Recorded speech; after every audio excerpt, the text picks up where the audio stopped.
Hello there, and welcome to Secretum Histories. I'm glad you're here, wherever you are and however this moment has found you. Tonight, we're stepping gently into a question that doesn't announce itself loudly and doesn't demand belief or disbelief. It simply asks for patience. It asks us to sit with the oldest records humanity ever pressed into clay, and to listen not for what they claim outright, but for what they quietly assume we already possess. Before we begin, take a moment to get comfortable. Maybe lower the lights, maybe let the room settle. If you find this kind of slow exploration calming or meaningful, you can like the video or subscribe, but only if it truly adds something to your time here. There's no rush. Let me know where you're listening from and what time it is for you right now. Across different hours and different places, there's something quietly fitting about thinking together about inheritance, about what travels across time without asking permission. Tonight's journey is about what we carry without knowing we carry it. Not objects, not technologies in the obvious sense, not machines, monuments, or instructions written plainly for us to follow. Instead, we're going to explore the possibility that some of the most influential things shaping human life were never taught to us in a classroom, never announced as gifts, and never explained as borrowings. They simply arrived already inside the structure of being human, as if they had always been there. The ancient Sumerian texts, when read carefully and without the modern overlays that so often crowd them, don't describe humanity as a blank slate. They don't speak of humans awakening into an empty world and slowly inventing everything from scratch through trial and error alone. Again and again, the language they use suggests something subtler and far more unsettling. Humanity appears already fitted to a system that predates it, already aligned to rhythms it did not design, already shaped for responsibilities that were waiting.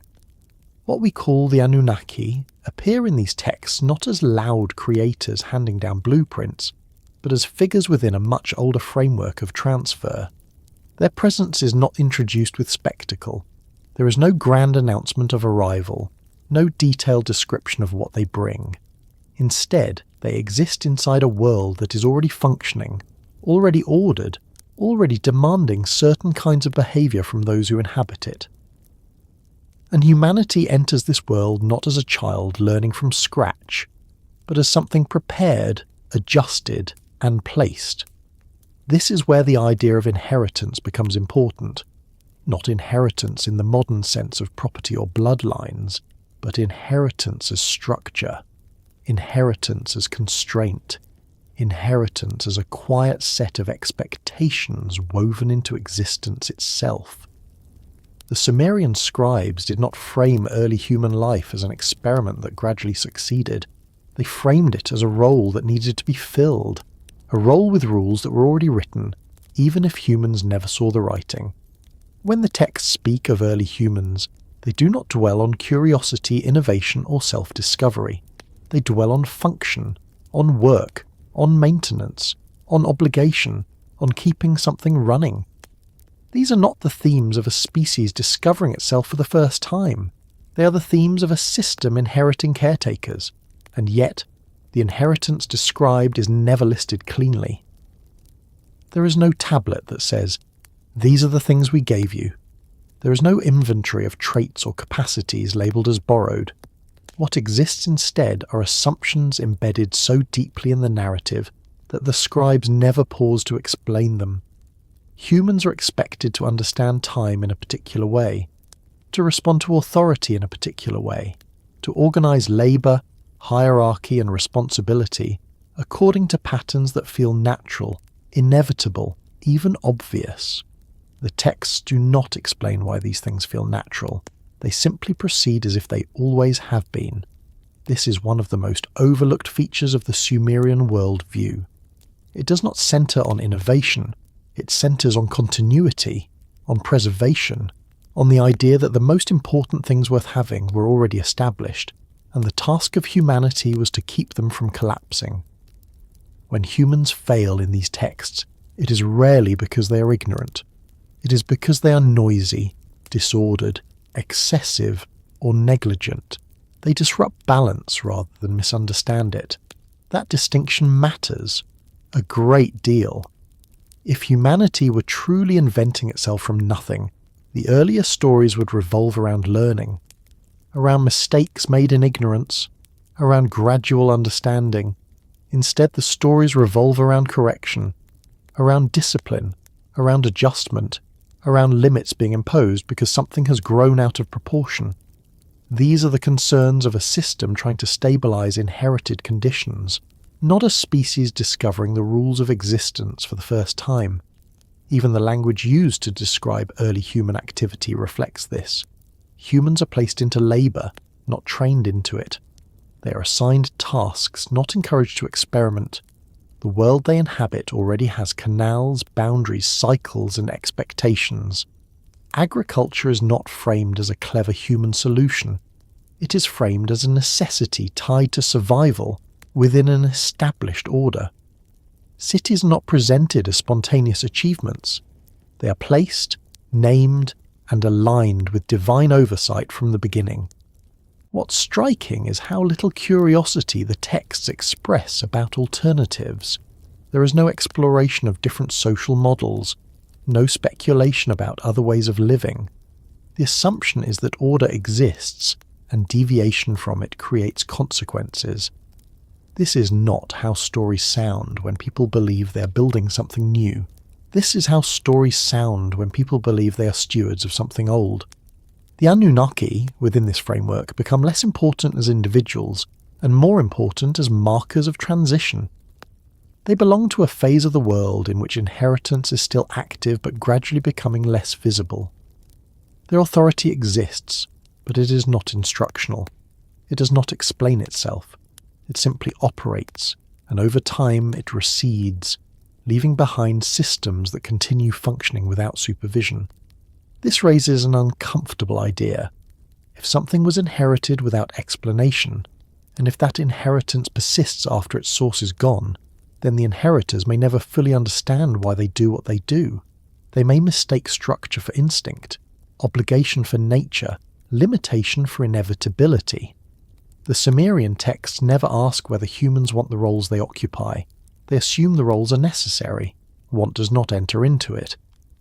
This is where modern readings often go astray. There is a tendency to search for technology, for tools, for physical artifacts that can be pointed to and displayed. But inheritance does not require machinery. It requires continuity. It requires systems that reproduce themselves without constant intervention. Language does this. Social hierarchy does this. Timekeeping does this. Labour organisation does this. Even the concept of responsibility itself can be inherited without explanation, passed down through behaviour rather than instruction. The ancient scribes did not describe these things as gifts because gifts imply choice. What they describe feels closer to installation. Humanity is fitted into a world that already runs, adjusted to its demands, limited where necessary, expanded where useful, and then left to continue. What follows in the text is not a story of progress, but a story of maintenance under diminishing guidance. The divine presence grows more distant, authority becomes less immediate, rules remain, but their origin fades, memory replaces instruction, ritual replaces explanation. Over time, humans continue performing functions whose original purpose is no longer visible, only felt as obligation. This is not framed as tragedy. It is framed as reality.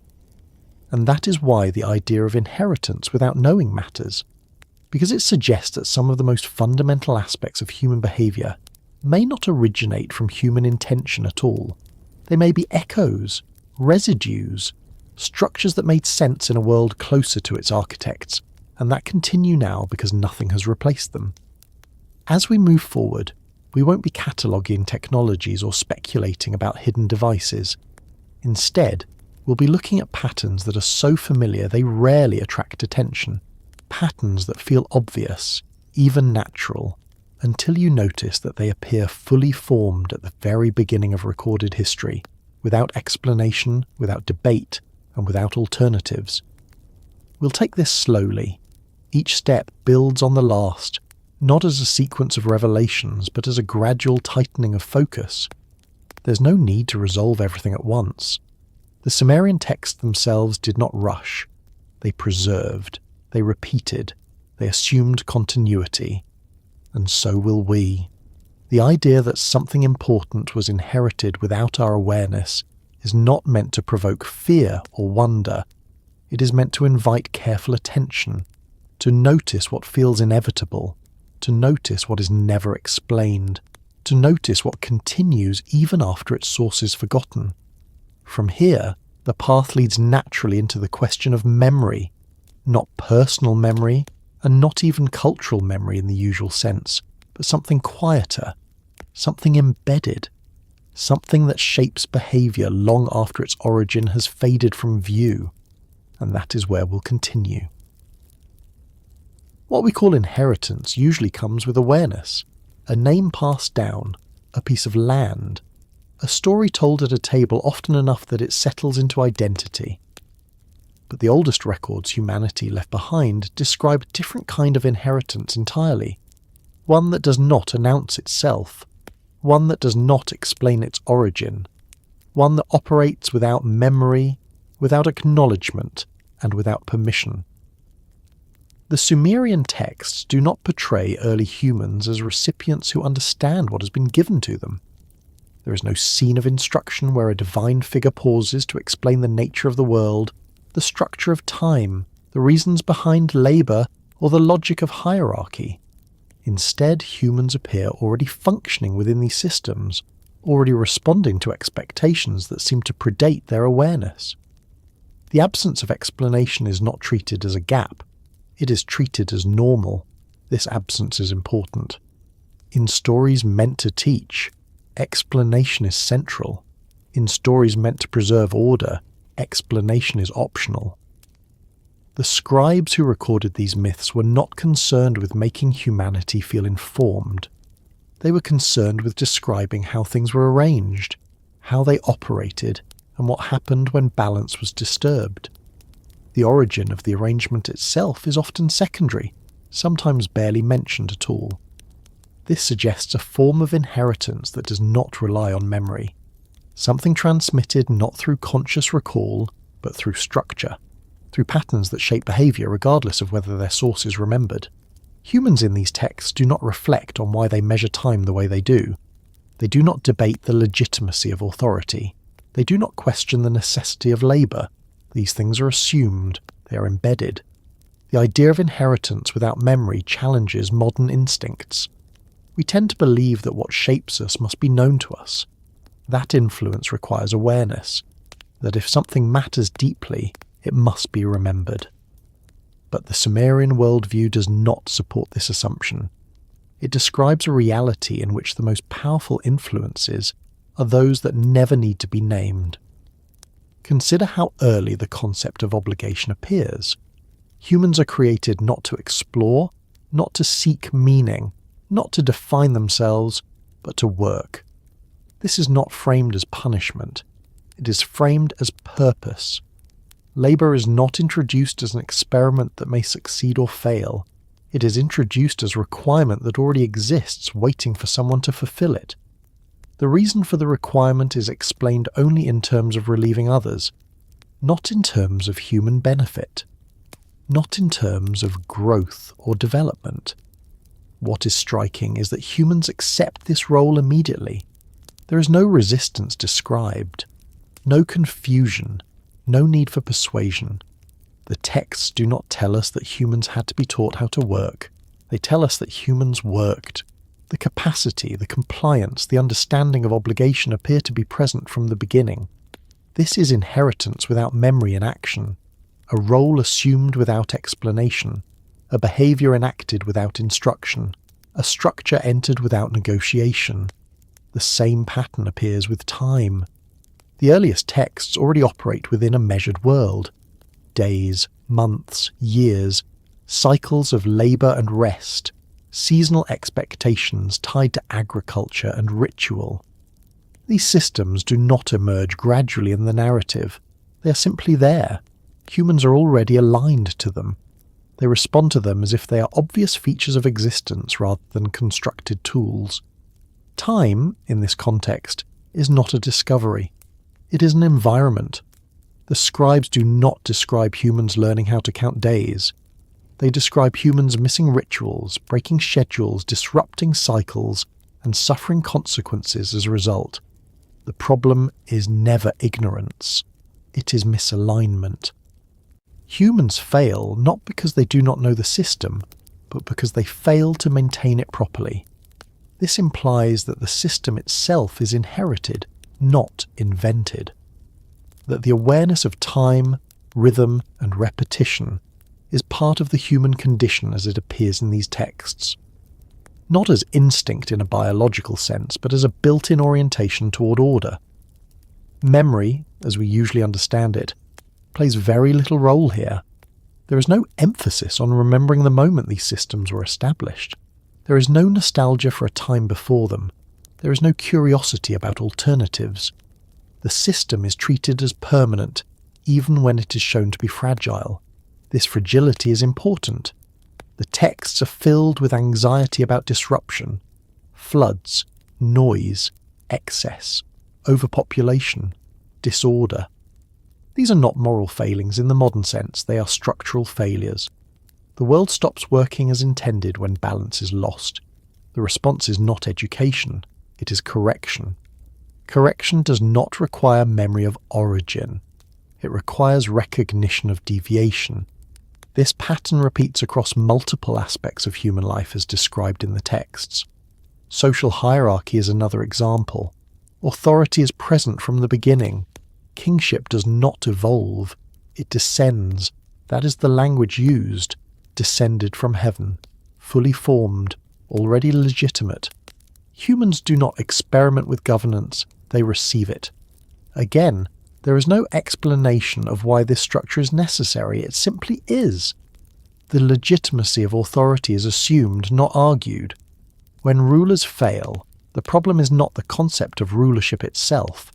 It is the failure of a particular individual to fulfill the role properly. The structure remains unquestioned. This is inheritance without memory, operating at the level of power. A system so deeply embedded that it feels natural, inevitable, and beyond debate. Even the idea of responsibility itself appears this way. Humans are held accountable in the texts, but not because they agree to be. Responsibility is not a contract. It is a condition. When humans are punished, it is not for violating laws they helped create. It is for disturbing an order they were expected to maintain. The expectation comes first. The explanation comes later, if at all. This raises a difficult possibility, that much of what humans consider natural behaviour may not originate from human choice, that certain ways of organising life, work, time and authority may be inherited patterns rather than emergent ones, patterns that persist because they reproduce themselves, not because they are continually re-examined. The Sumerian scribes do not present this as a problem, they present it as reality. Their concern is not whether humans are free, it is whether humans are functional. Memory in this worldview is selective. Some things are remembered in great detail, genealogies, ritual formulas, names of cities, lists of kings, but other things are never explained at all, not because they were forgotten, but because they were never framed as needing explanation. This distinction matters. Forgetting implies loss. Never explaining implies assumption. Inheritance without memory operates most effectively when it does not draw attention to itself, when it feels like the background of existence rather than a feature of it. The error is not noticed until it becomes scarce. Structure is not noticed until it breaks. The Sumerian texts are obsessed with preventing breakage. They catalogue rituals, boundaries, offerings, roles, and schedules with meticulous care. This care suggests an awareness that the system requires constant maintenance, but it does not suggest that the system requires understanding of its origin. Understanding is optional, function is mandatory. As the divine presence in the text becomes more distant, this pattern intensifies. Gods withdraw from daily involvement. Authority becomes less visible, but the systems remain. humans continue to perform rituals whose original justification may no longer be clear. They continue to organize cities according to sacred geometry. They continue to labor according to inherited rhythms. At no point does the narrative suggest that humans stopped because they forgot why they were doing these things. Forgetting does not stop inheritance, it stabilizes it. This is one of the most unsettling aspects of the Sumerian worldview. The idea that systems can outlive their creators, continue functioning without oversight, and shape behaviour long after their origin is no longer accessible. The Anunnaki within this framework are not remembered as teachers, they are remembered as presences within a structure that continues without them. This makes their absence as important as their presence. When they withdraw, nothing collapses immediately. That is the point. Inheritance without memory is resilient. It does not depend on constant reinforcement. It depends on integration. The world does not need to remember who designed the system in order to obey it. It only needs to feel the consequences of deviating from it. This helps explain why the texts place so little emphasis on origin stories and so much emphasis on maintenance. Creation happens once. Order must be sustained constantly. The danger is not ignorance of beginnings. The danger is neglect of structure. And neglect, in these texts, always carries consequences. As we move deeper into this exploration, the focus will narrow further, from inheritance in general to specific kinds of transfer described in the tablets. Not teaching, not invention, but something closer to placement, to installation, to continuation. The next movement follows naturally from this one. If inheritance can exist without memory, then the way knowledge itself is transmitted must be different from how we usually imagine it. Not as learning, but as something quieter, something already in place before learning begins. And that is where the path leads next. When modern readers approach ancient texts, they often bring with them an assumption that knowledge must be taught, that learning requires explanation, that skills, systems, and understanding move from one mind to another through deliberate instruction. But when the earlier Sumerian tablets are read carefully, without forcing later educational models onto them, a different picture emerges. These texts do not describe a world in which humans are patiently taught how to be human. They describe a world in which something is transferred, placed, or imposed, and then expected to function. The distinction between teaching and transfer is subtle, but it is fundamental. Teaching implies a gap. A teacher possesses something the student does not. There is a process of communication, clarification, repetition, and correction. Mistakes are expected, and progress is gradual. Transfer, by contrast, assumes readiness. It implies that what is given can be received immediately, that the recipient is already structured to hold it, even if they do not understand its origin. The Sumerian texts overwhelmingly favour this second model. When humans appear in these records, they do not begin in ignorance. They begin in participation. They work, organise, obey, measure, and maintain. The texts do not pause to show gods explaining irrigation techniques step by step. They do not linger on lessons about timekeeping or social order. They simply describe humans doing these things and being judged on how well they do them. The absence of instruction is not treated as strange. It is treated as expected. This suggests that the scribes did not imagine early humanity as a student body. Humanity is not portrayed as a class sitting at the feet of divine instructors, absorbing wisdom over generations. Instead, humanity is portrayed as a functional component inserted into an existing system. The system is older than humanity, and humanity is expected to adapt to it immediately. The language used in creation narratives reinforces this idea. Humans are fashioned, shaped, placed. Verbs associated with crafting and positioning dominate. Verbs associated with explanation or education are rare or absent. The gods do not say, "Here is how the world works." They say implicitly, "This is the world. Operate within it." Even when divine speech appears, it is rarely instructional in the modern sense.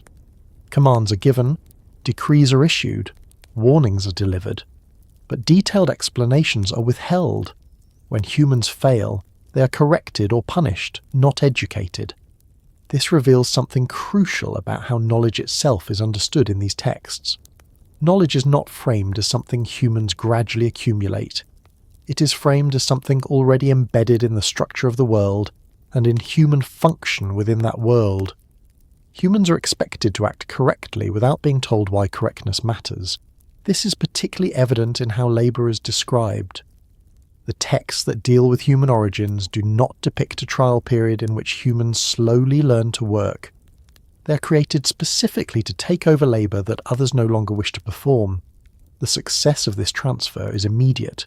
Humans relieve the gods of toil. There is no mention of training, no period of adjustment, no divine frustration with human incompetence.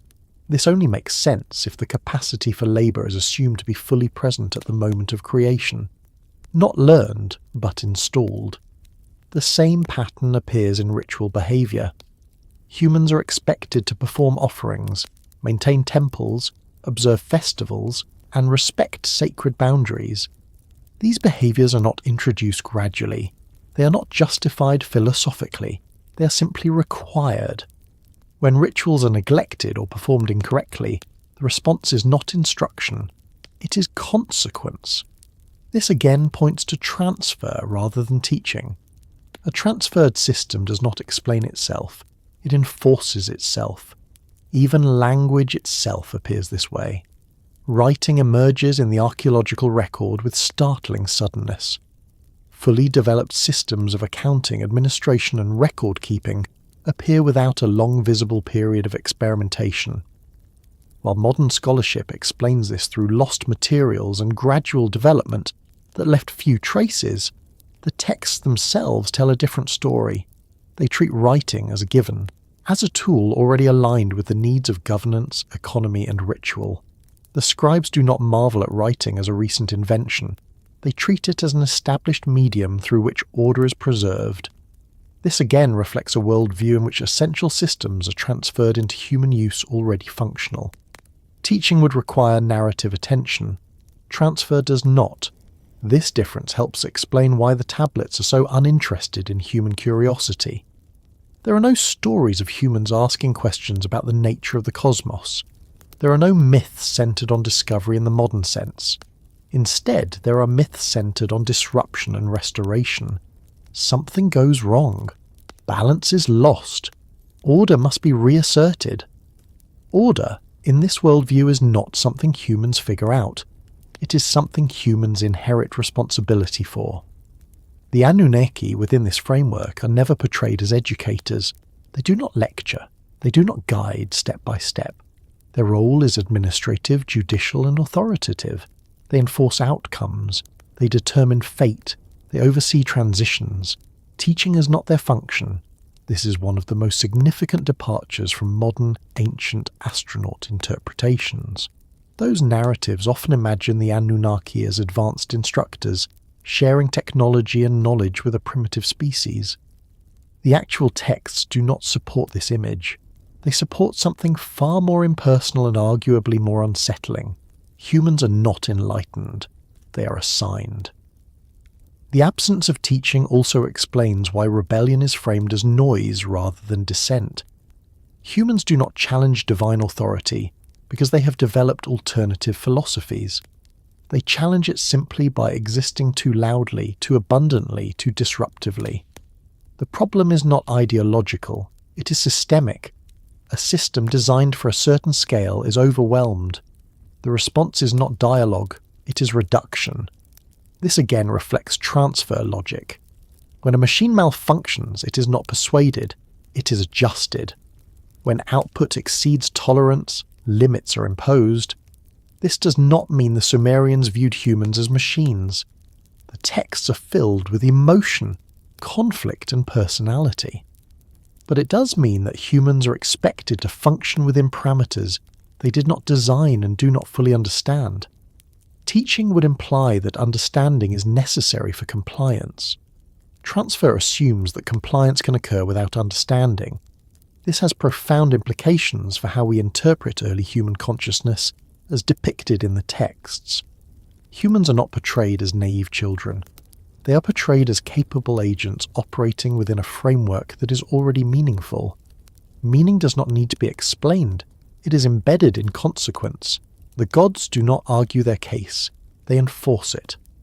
As the divine presence becomes more distant in later periods, this mode of transmission becomes even more important. Without teaching, systems must be robust enough to continue without supervision. Ritual replaces explanation. Tradition replaces instruction. Repetition replaces understanding. This is why the scribes were so meticulous. Copying texts was not about learning new ideas. It was about preserving the shape of inherited systems. Errors were dangerous not because they misinformed, but because they threatened continuity. The tablets themselves are acts of maintenance, not education. This is why they speak in lists, formulas, and repetitions. This is why they emphasize correct order over creative insight. Creativity, when it appears, belongs to the gods, not to humans. Transfer, in this worldview, is directional. From above to below, from earlier to later, from origin to continuation. Teaching, by contrast, is interactive. It requires engagement, questioning, and adaptation. The Sumerian texts show very little interest in this kind of interaction. When adaptation occurs, it is framed as divine adjustment, not human innovation. When systems change, it is because higher authority intervenes, not because humans reason their way to improvement. This reinforces the idea that the most important things humans possess were never meant to be examined too closely. They were meant to be used. If something is transferred without teaching, then forgetting its origin does not weaken it. It strengthens it. The system becomes naturalized. It feels inevitable. Questioning it feels dangerous or pointless. This may explain why later cultures inherited many of these structures without fully understanding their origin. Timekeeping, law codes, social hierarchies, ritual obligations all persist across civilizations, even as gods change names and stories shift. The inheritance remains intact because it was never dependent on explanation in the first place. The Sumerian tablets are not manuals. They are records of a world already in motion. They do not show us how humanity learned to be human. They show us how humanity was expected to function once placed. This brings us closer to the core of the idea we are exploring. If the tablets speak of transfer rather than teaching, then what was transferred may not be limited to tools or rules. It may include capacities themselves, ways of thinking, ways of responding, ways of organizing perception and effort. And if that is the case, then the line between what is human and what is inherited becomes much harder to draw. The movement forward from here is unavoidable. Once we accept that the texts assume transfer rather than instruction, we have to confront the next question. What exactly appears fully formed in these records, without developmental stories, without explanation, without trial and error? That is where the focus shifts next. The difference between creation and continuation is easy to overlook, especially when later traditions collapse them into a single moment. But the Sumerian texts do not treat them as the same thing. They speak of creation as an event that establishes conditions, and of continuation as a responsibility that unfolds afterward. Humanity, as it appears in these records, belongs almost entirely to the second category. Humans do not inaugurate the world. They enter it already underway. Creation, in the Sumerian worldview, is decisive but brief. It sets boundaries, separates domains, assigns roles, and then recedes. Continuation, by contrast, is ongoing, repetitive, and fragile. It requires constant effort. It demands attention, labour, and restraint. And this distinction explains much of what otherwise seems puzzling about how early humans are portrayed. When humans are created, the world does not pause. There is no reset. Heaven and earth have already been separated. Time already moves in cycles. Gods already occupy hierarchies. Cities, or at least the concept of cities, already exist as part of the cosmic plan. Humanity is introduced not as an origin point, but as an insertion. This matters because insertion implies compatibility. You do not insert something into a system unless it is already shaped to fit. Creation produces something new. Continuation preserves something existing. The Sumerian texts repeatedly emphasize preservation over novelty. They are concerned with what happens when continuation fails, not with celebrating creation itself. Floods do not undo creation. They disrupt continuation. Noise does not threaten existence. It threatens balance. This distinction becomes clearer when we look at what humans are actually tasked with. They are not asked to create new worlds. They are asked to maintain canals, fields, temples, and schedules. They are asked to uphold rituals, respect boundaries, and keep things running. These are not creative acts in the foundational sense. They are acts of stewardship. Stewardship assumes prior design. If humans were creators in their own right, we would expect myths about experimentation, about failed attempts, about gradual refinement. Instead, the myths speak of deviation and correction. Something goes wrong because something exceeds its proper place. The solution is not innovation. It is reduction, limitation, or restoration of an earlier balance. This pattern reveals a worldview in which the most important work happens after creation, not during it. Creation is powerful, but distant. Continuation is intimate and demanding. The Anunnaki appear in this space between the two. They are not primordial creators. They are not the ones who separate heaven and earth or bring time into being. They are associated with order that has already taken shape, with judgment, with enforcement, with fate. These are continuation functions. They ensure that what has been created proceeds according to design. This is why their presence does not feel like an origin story. It feels like administration. Humans, similarly, are not described as originators. They are described as caretakers. Their failures are framed not as ignorance, but as excess. Too many people. Too much noise. Too much disruption. These are continuation problems. They arise when a system exceeds its tolerance. Creation establishes tolerance. Continuation tests it. The flood narrative illustrates this perfectly. The flood does not happen because creation was flawed. It happens because continuation became unsustainable. Humanity multiplied beyond acceptable limits. The world became too loud. The solution was not to redesign humanity, but to reduce it, to impose constraints, to recalibrate. Even after the flood, creation is not repeated. The world resumes. Continuation continues under stricter conditions.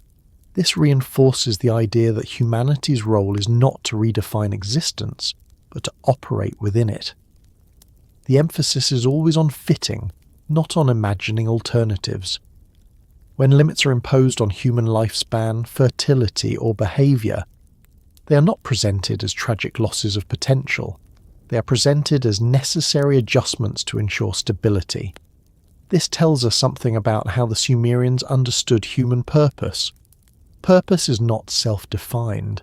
It is assigned. It exists in relation to a larger system.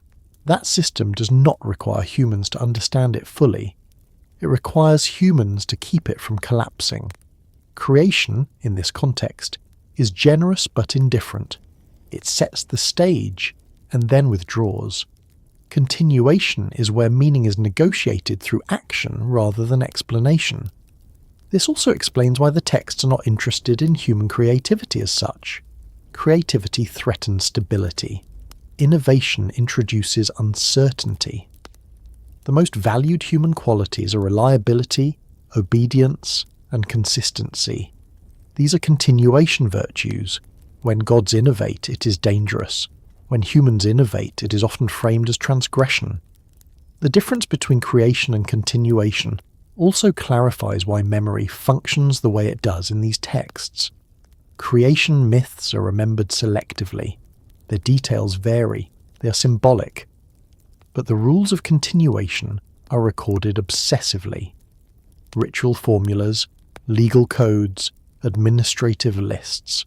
These are preserved with care because they ensure continuity. Forgetting creation does not threaten the world. Forgetting how to maintain it does. This inversion of priorities runs counter to many modern assumptions. We celebrate beginnings. We glorify origins. The Sumerian scribes were far more concerned with endurance. This may be because they lived in an environment where collapse was always possible. Floods could erase cities. Droughts could starve populations. Political instability could undo generations of work. In such a context, continuity is precious. Creation is meaningless if it cannot be sustained. The texts reflect this reality. They do not romanticize beginnings. They emphasize routines. They elevate maintenance to a sacred act. When humanity is described as having been created from clay, the emphasis is not on uniqueness. Clay is common. Clay is workable. Clay can be reshaped. This metaphor aligns with continuation rather than creation. Humans are materials shaped for a purpose, not singular masterpieces. This does not mean humans are devalued. It means they are contextualized. Their worth lies in function, not in origin. The Anunnaki in this framework represent a transitional authority. They are part of the system that ensures continuation while the memory of creation is still relatively close. As that memory fades, their role becomes more abstract. They are remembered as judges rather than actors. Their presence becomes symbolic rather than direct. This gradual withdrawal reinforces the idea that the system was designed to operate without constant oversight. Creation establishes autonomy. Continuation tests it. Humans are the test. Every time the texts describe disorder, they describe it as a failure of continuation. Too much noise, too much labour neglected, too many rituals missed. The gods do not question whether the system itself is valid. They question whether it is being maintained properly. This again suggests that the most important inheritance humanity received was not knowledge in the instructional sense, but placement within a functioning order. Humans did not need to be taught the rules, because they were shaped to respond to them. This raises an uncomfortable possibility, that what we think of as human nature may be in part a continuation mechanism, that our instincts towards structure, hierarchy, timekeeping, obligation, and labour may not originate from spontaneous social evolution alone, but from alignment with inherited systems. The Sumerian texts do not say this explicitly. They do not need to. They assume it. Creation explains how the world began. Continuation explains why it persists. Humanity exists almost entirely within the second explanation. This is why the texts feel strangely indifferent to human self-expression. There is no encouragement to redefine purpose. There is no celebration of personal fulfillment.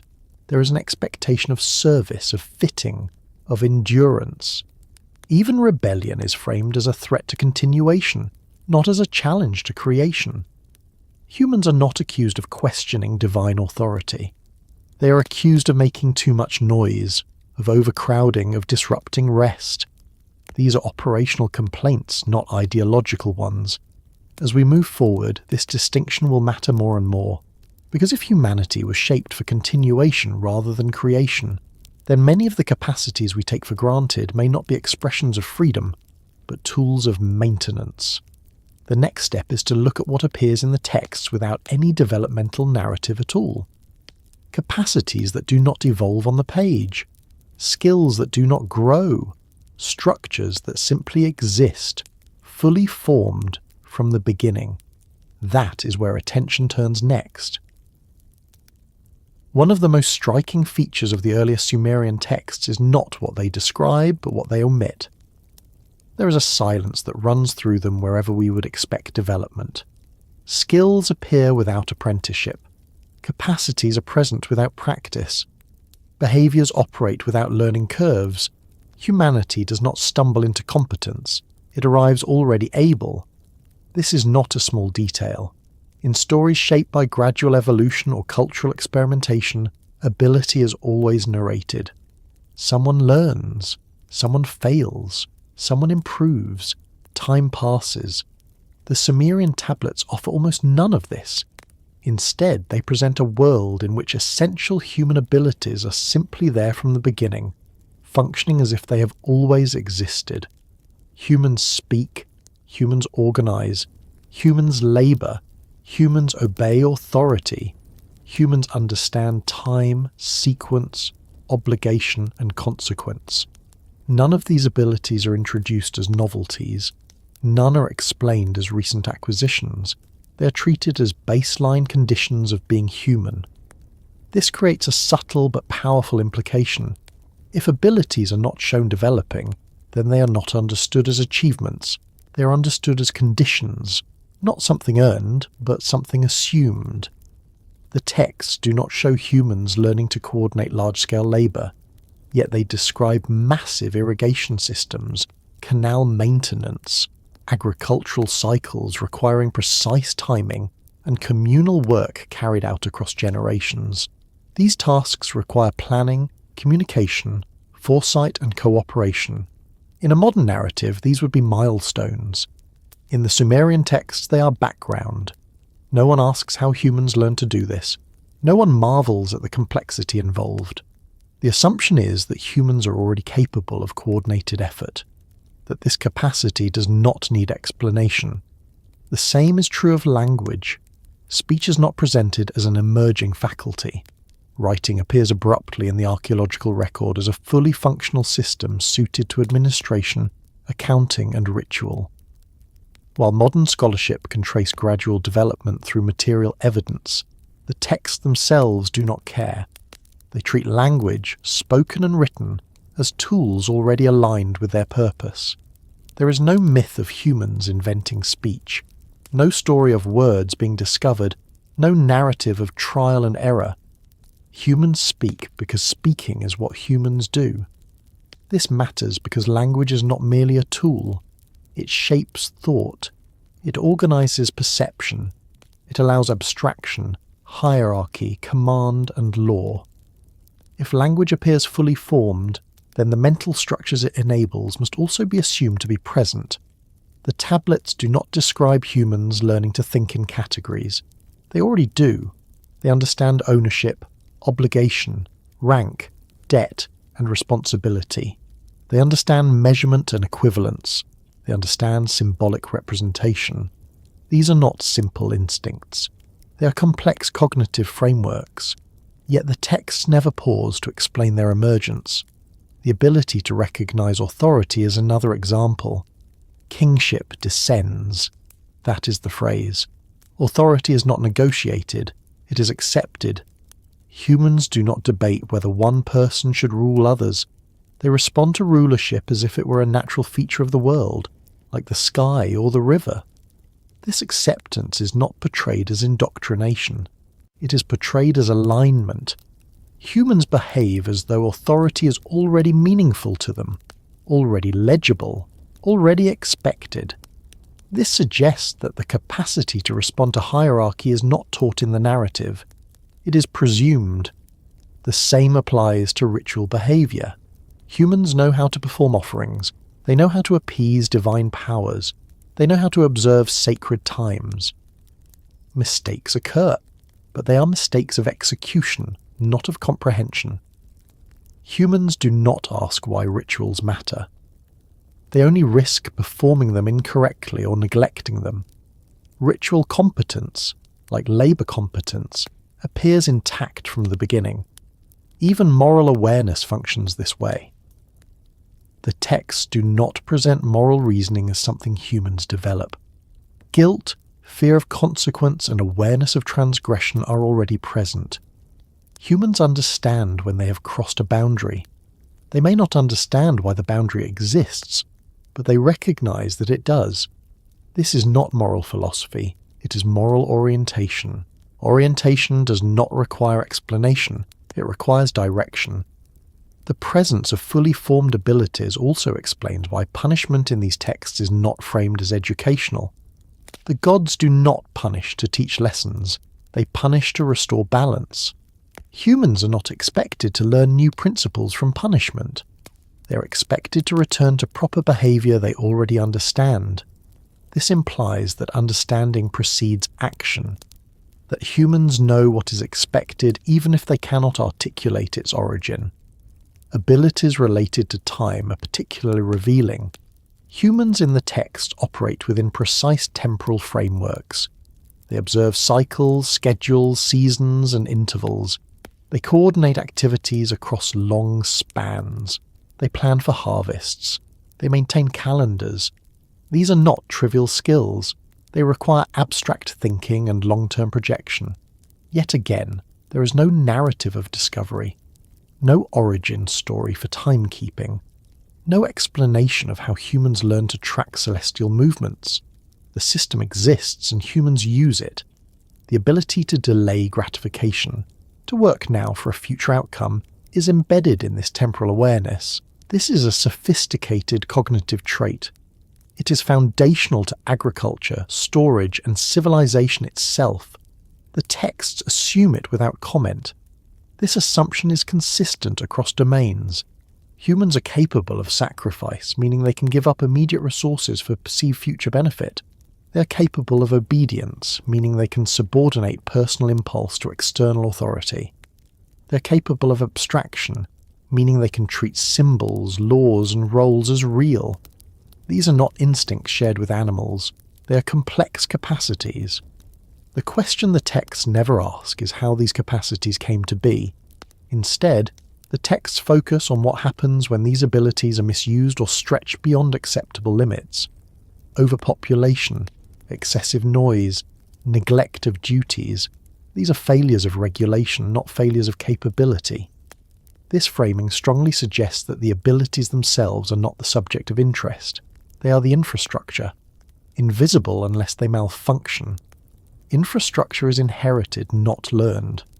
The Anunnaki within this context are not portrayed as the source of these abilities in an instructional sense. They do not train humans to speak or plan or organize. Their role is more distant. They exist within the system that assumes these abilities and enforces their use. If abilities were transferred rather than taught, then their presence would feel natural to those who possess them. There would be no memory of acquisition, no sense of novelty, no curiosity about alternatives. This aligns precisely with what we see in the texts. Humans do not ask why they must work. They work. They do not ask why they must obey. They obey. They do not ask why time matters.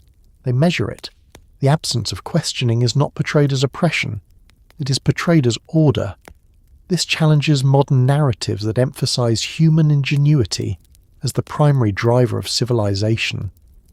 The Sumerian worldview does not deny human effort, but it places that effort within pre-existing channels.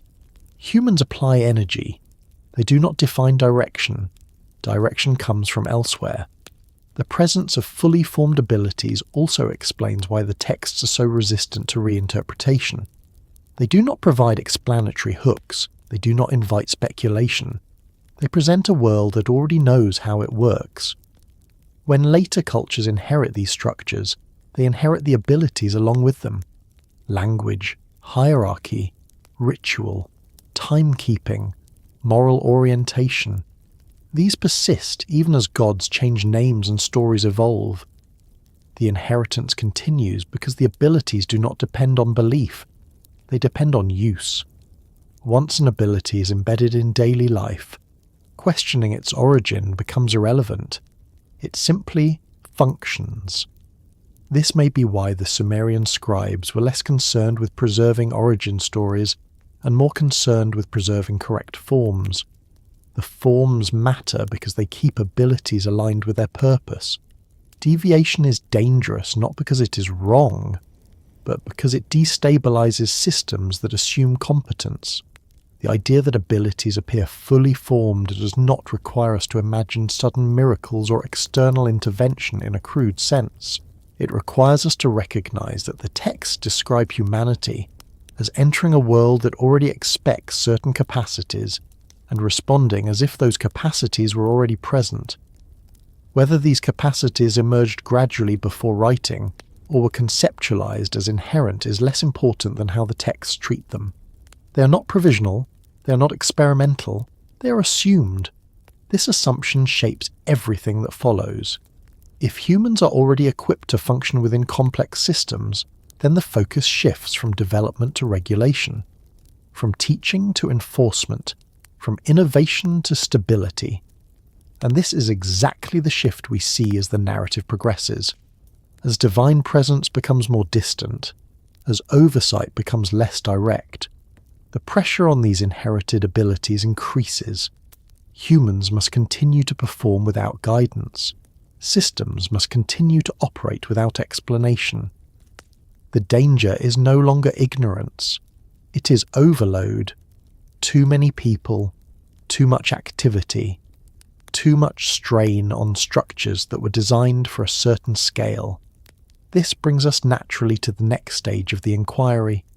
If abilities appear fully formed, and if humans are shaped to maintain systems rather than invent them, then the systems themselves must have been designed with maintenance in mind.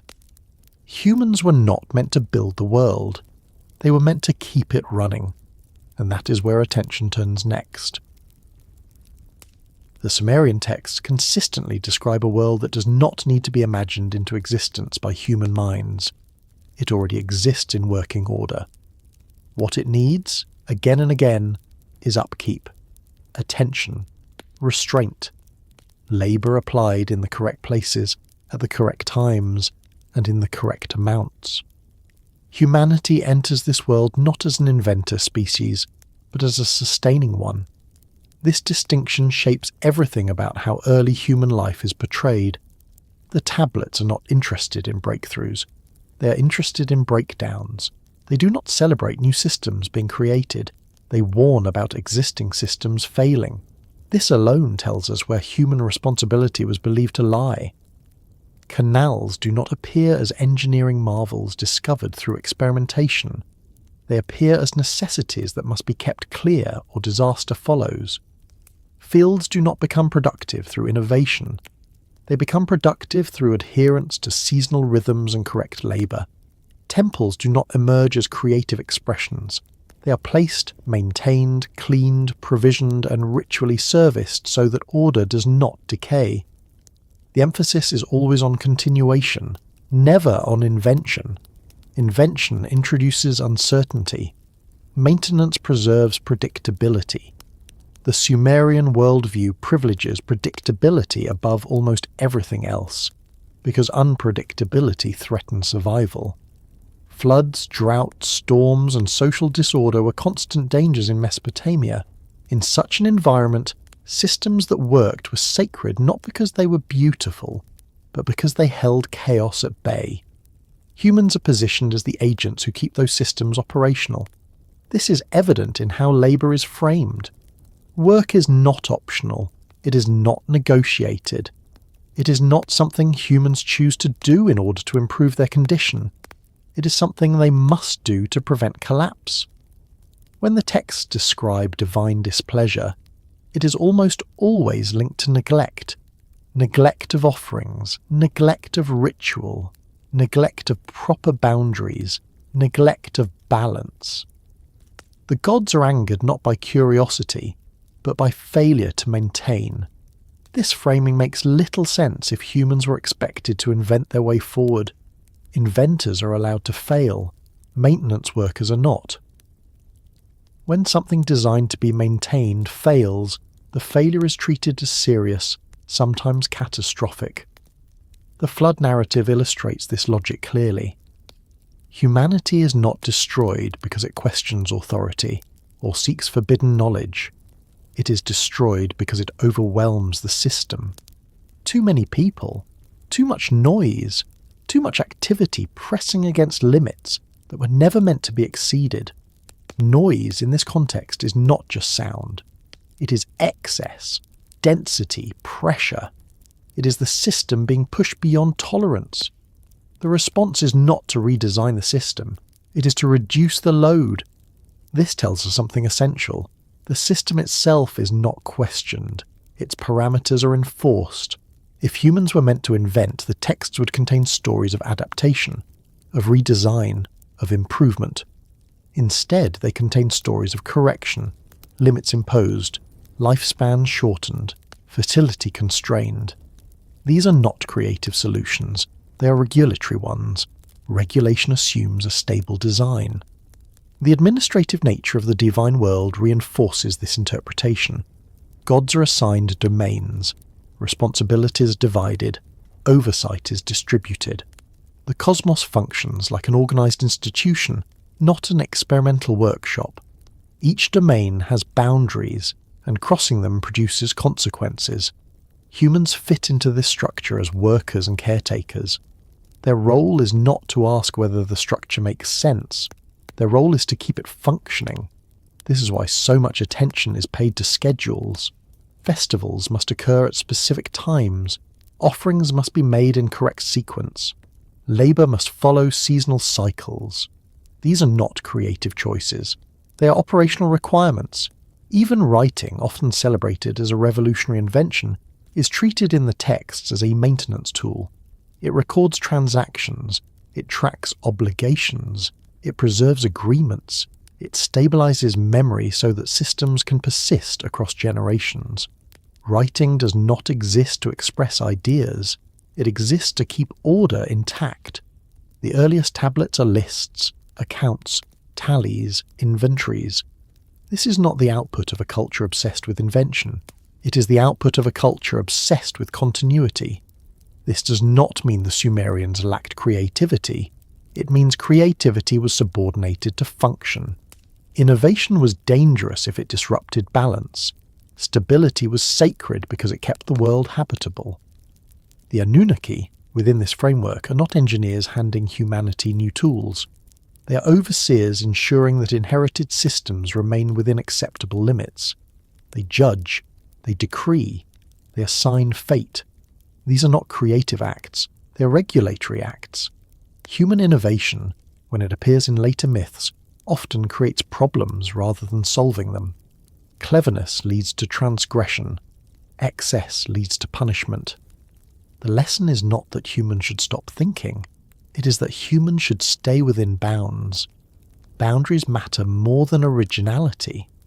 This worldview explains why there is no myth of technological escalation, no narrative in which humans progressively gain more power and knowledge.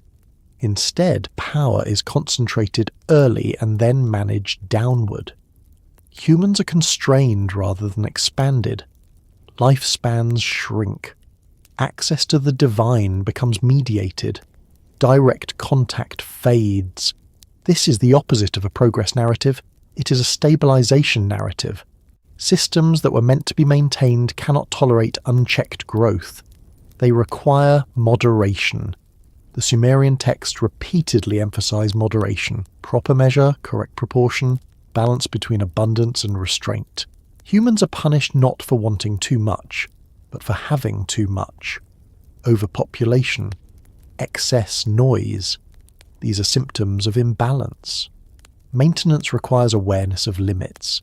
Invention often seeks to overcome limits. This tension is resolved in the texts by privileging maintenance. Even morality follows this logic. Good behavior is behavior that preserves order. Bad behavior is behavior that disrupts it. Moral rules are not abstract principles, they're operational guidelines. When humans break these guidelines, the response is swift and often harsh. Not because the gods are cruel, but because disorder spreads quickly if left unchecked. This is the logic of system management, not moral education. The idea that humans were meant to maintain rather than invent also explains why the texts are so uninterested in personal fulfillment. There is no encouragement to find one's own path. There is an expectation to fulfill one's role. Roles are inherited. Duties are assigned. Identity is relational, not individual. This can feel oppressive when viewed through a modern lens, but within the Sumerian context, it reflects a world where survival depended on collective reliability. A single failure could endanger many. Innovation without consensus could destabilize fragile systems. Maintenance, by contrast, rewarded conformity and consistency. The systems humans were meant to maintain were not neutral. They encoded hierarchy, inequality, and obligation. Kings ruled, priests mediated, labourers worked. This stratification is not justified philosophically. It is treated as part of the order of things. Again, this points to inheritance. Humans did not invent hierarchy. They occupied it. The persistence of these systems across millennia suggests their effectiveness. They were not easily replaced because they worked. They allowed cities to function. They coordinated labour. They managed resources. But effectiveness does not imply origin within humanity itself. A system can be effective and inherited at the same time. The question the texts never ask is whether humans could design something better. That question does not arise because the system is not presented as a human design problem. It is presented as a reality to be respected. Respect in this context means compliance. As divine presence recedes, the burden on humans increases. Without direct oversight, systems must be maintained through habit, tradition, and ritual. These mechanisms do not require understanding. They require repetition. This is why ritual becomes so central. Ritual freezes behaviour into predictable patterns. It reduces variability. It ensures that maintenance continues even when memory of origin fades. Ritual is a technology of continuity. The systems humans were meant to maintain do not depend on belief. They depend on participation. Even skepticism does not undermine them as long as behaviour remains aligned. This explains why the texts are unconcerned with belief in the modern sense. Faith is not emphasised. Correct action is. If humans were meant to invent, belief would matter, vision would matter, ideation would matter. Instead, alignment matters. This alignment is the inheritance. Not knowledge as information, but knowledge as orientation. Orientation toward work, toward authority, toward time, toward obligation. These orientations persist because they are reinforced daily through practice. They do not require explanation, they require repetition. The Sumerian texts describe a world where humans step into roles already waiting for them. They do not ask whether these roles are fair, they ask whether they are being fulfilled. As we move forward, this focus will become even sharper. Systems that must be maintained require interfaces, points where humans interact with structure. Language is one of these interfaces, symbols, records, commands. If humans were meant to maintain systems rather than invent them, then the tools they use to interact with those systems were likely inherited as well. That brings us to the next movement, where attention shifts to language itself. Not as a creative act, but as a received instrument already shaped to serve order. Language is often treated as the most human of inventions, a shared miracle, a slow achievement carved out of necessity, gesture, and sound over countless generations. But the Sumerian texts do not frame language that way. They do not treat speech, symbols, or writing as something humans discovered through effort or ingenuity. They treat language as something already suited to its purpose, already aligned with order, already capable of sustaining systems far larger than any individual mind. Language appears not as a creative triumph, but as an instrument. When humans first enter the written record, they are already speaking in ways that allow command, obedience, ritual, accounting, and law. Words do not struggle to express complex ideas. They do not gradually acquire precision. They are already precise enough to measure grain, assign labour, name obligations, record debts, and invoke divine authority. This level of functionality is not incidental. It reveals how language is understood in these texts. Language is not portrayed as evolving alongside humanity. It is portrayed as something humanity uses. This distinction is subtle but important. A tool is not admired for its origin. It is judged by whether it works. The Sumerian scribes never marvel at language. They rely on it. They preserve it. They fear its misuse. but they do not tell stories about its birth. Speech in these texts is binding. Words create obligations, declarations have force, names establish identity and hierarchy. To speak incorrectly is not merely to err, it is to risk disorder. This is not how language functions in a world where it is still experimental. Consider how early and how rigidly titles appear. King, priest, labourer, deity. These are not fluid categories. They are fixed roles encoded in language itself. To name something is to place it. To misname something is to misplace it. Language, in this worldview, does not describe reality. It participates in maintaining it. This is most evident in ritual speech. Hymns, prayers, incantations, and formulas are repeated exactly. Variations are dangerous. A word out of place can nullify an offering or invite misfortune. This implies that language is not merely expressive, it is operational. Operational tools are not invented casually. They are inherited, standardized, and preserved. The earliest writing we possess from Sumer supports this. The first tablets are not poems or stories. They are records, tallies, lists, transactions. Writing emerges as administration, not art. It exists to stabilize exchange, labor, and authority across time and distance. This suggests that writing was not developed to explore ideas, but to manage systems. The scribes who wrote these tablets were not celebrated as creative authors. They were trained specialists. Their job was to copy accurately, to preserve form, to transmit language without alteration.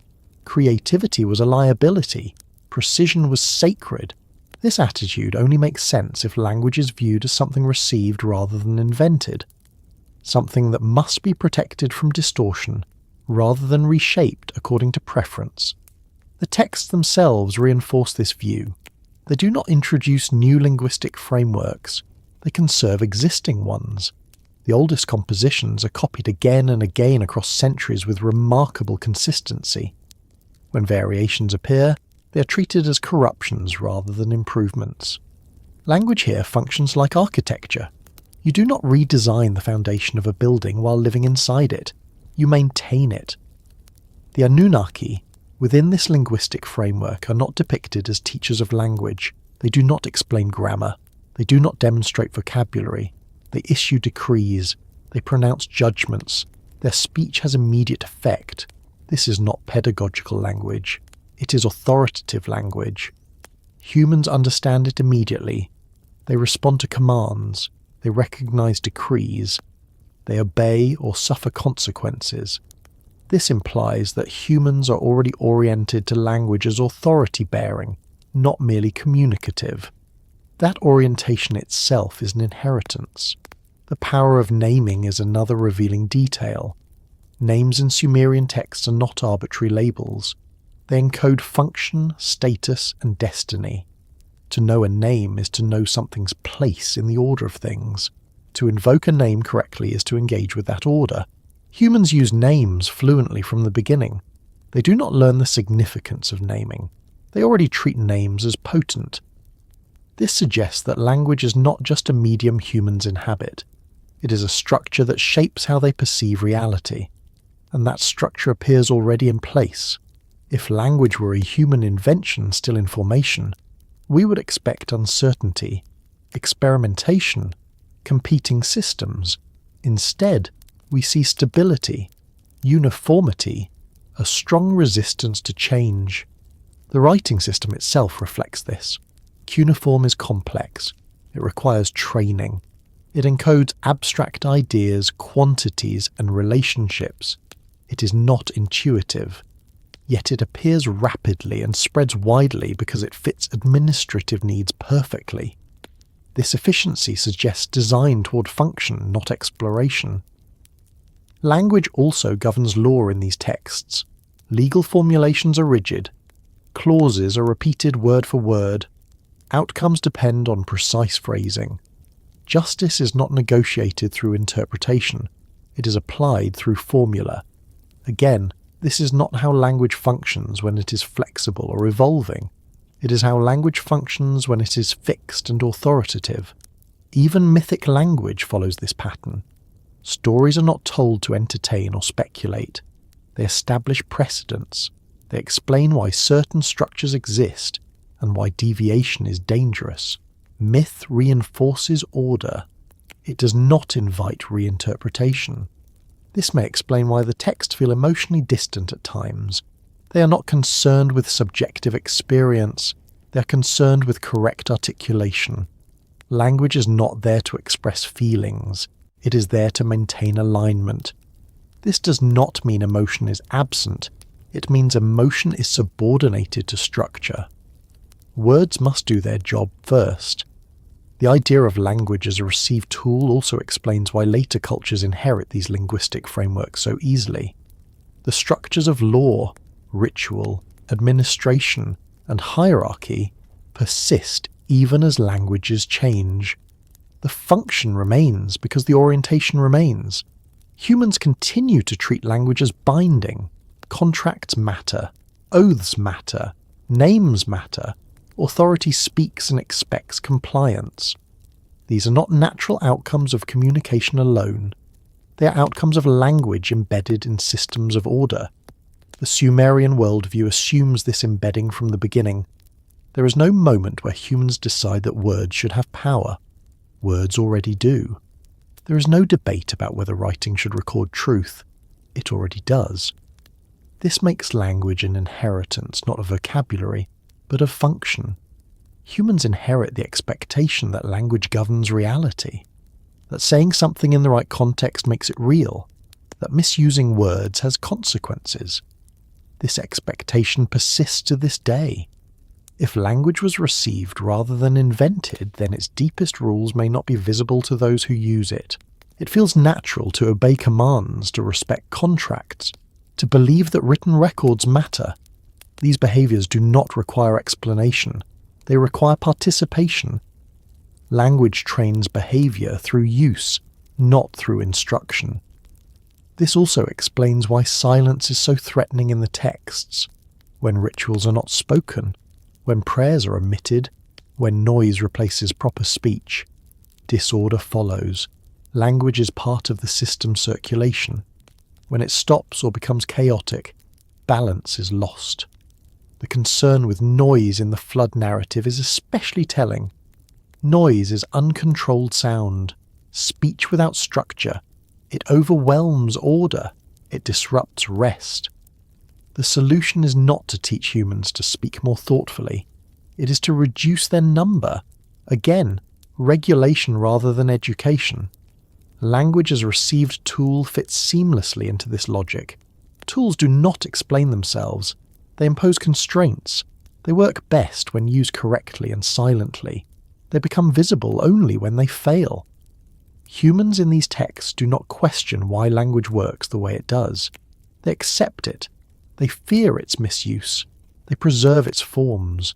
This acceptance suggests that language was never experienced as a human creation. It was always already there, shaping interaction, authority, and obligation. If that is the case, then language is not just a medium of inheritance. It is one of the primary inheritances itself. And if language was inherited as a tool designed to maintain systems, then other aspects of human social life may follow the same pattern. Hierarchy, role assignment, obligation. Language names them. Language enforces them. Language preserves them. The next movement follows naturally from this. If language organizes interaction, then social structure must be examined not as a human invention, but as something that language itself carries and sustains. That is where attention turns next. Social order in the Sumerian text does not announce itself with grand declarations. It does not arrive through debate, negotiation, or collective agreement. It simply exists, already arranged, already layered, already understood. Humans do not gather to decide how they should live together. They take their places. This is one of the most revealing aspects of the ancient worldview preserved in clay. The structure of society is not treated as an invention. It is treated as architecture. quiet, load-bearing, and largely invisible unless it cracks. From the earliest moments where humans appear acting within communities, hierarchy is already present. There are rulers and subjects, priests and labourers, officials and dependents. These roles are not introduced as experiments, they are not justified philosophically. They are assumed as necessary features of a functioning world. The texts never describe a moment before hierarchy. There is no remembered age of equality, no narrative of transition from chaos to structure through human decision. Order appears whole, not assembled. This silence is significant. It suggests that social order was not something humans believed they had created. It was something they believed they had inherited. Authority in these records does not flow upward from consent. It flows downward from legitimacy that precedes human society itself. Kingship descends. That verb is repeated with purpose. It does not rise. It is not chosen. It arrives already sanctioned. Humans respond to this authority instinctively. There is no confusion about who commands and who obeys. When rebellion appears, it is not ideological. It is disruptive, noise, crowding, excess. The problem is not disagreement. The problem is strain. Strain reveals structure. When too many people exist within the same system, the system groans. When roles blur or obligations are neglected, disorder spreads. The response is not to flatten hierarchy. It is to reinforce it, to restore boundaries, to reassert separation. Separation is a recurring theme. Heaven and earth are separated. Gods are separated by rank. Humans are separated by role. Spaces are separated by function. Separation allows order to exist.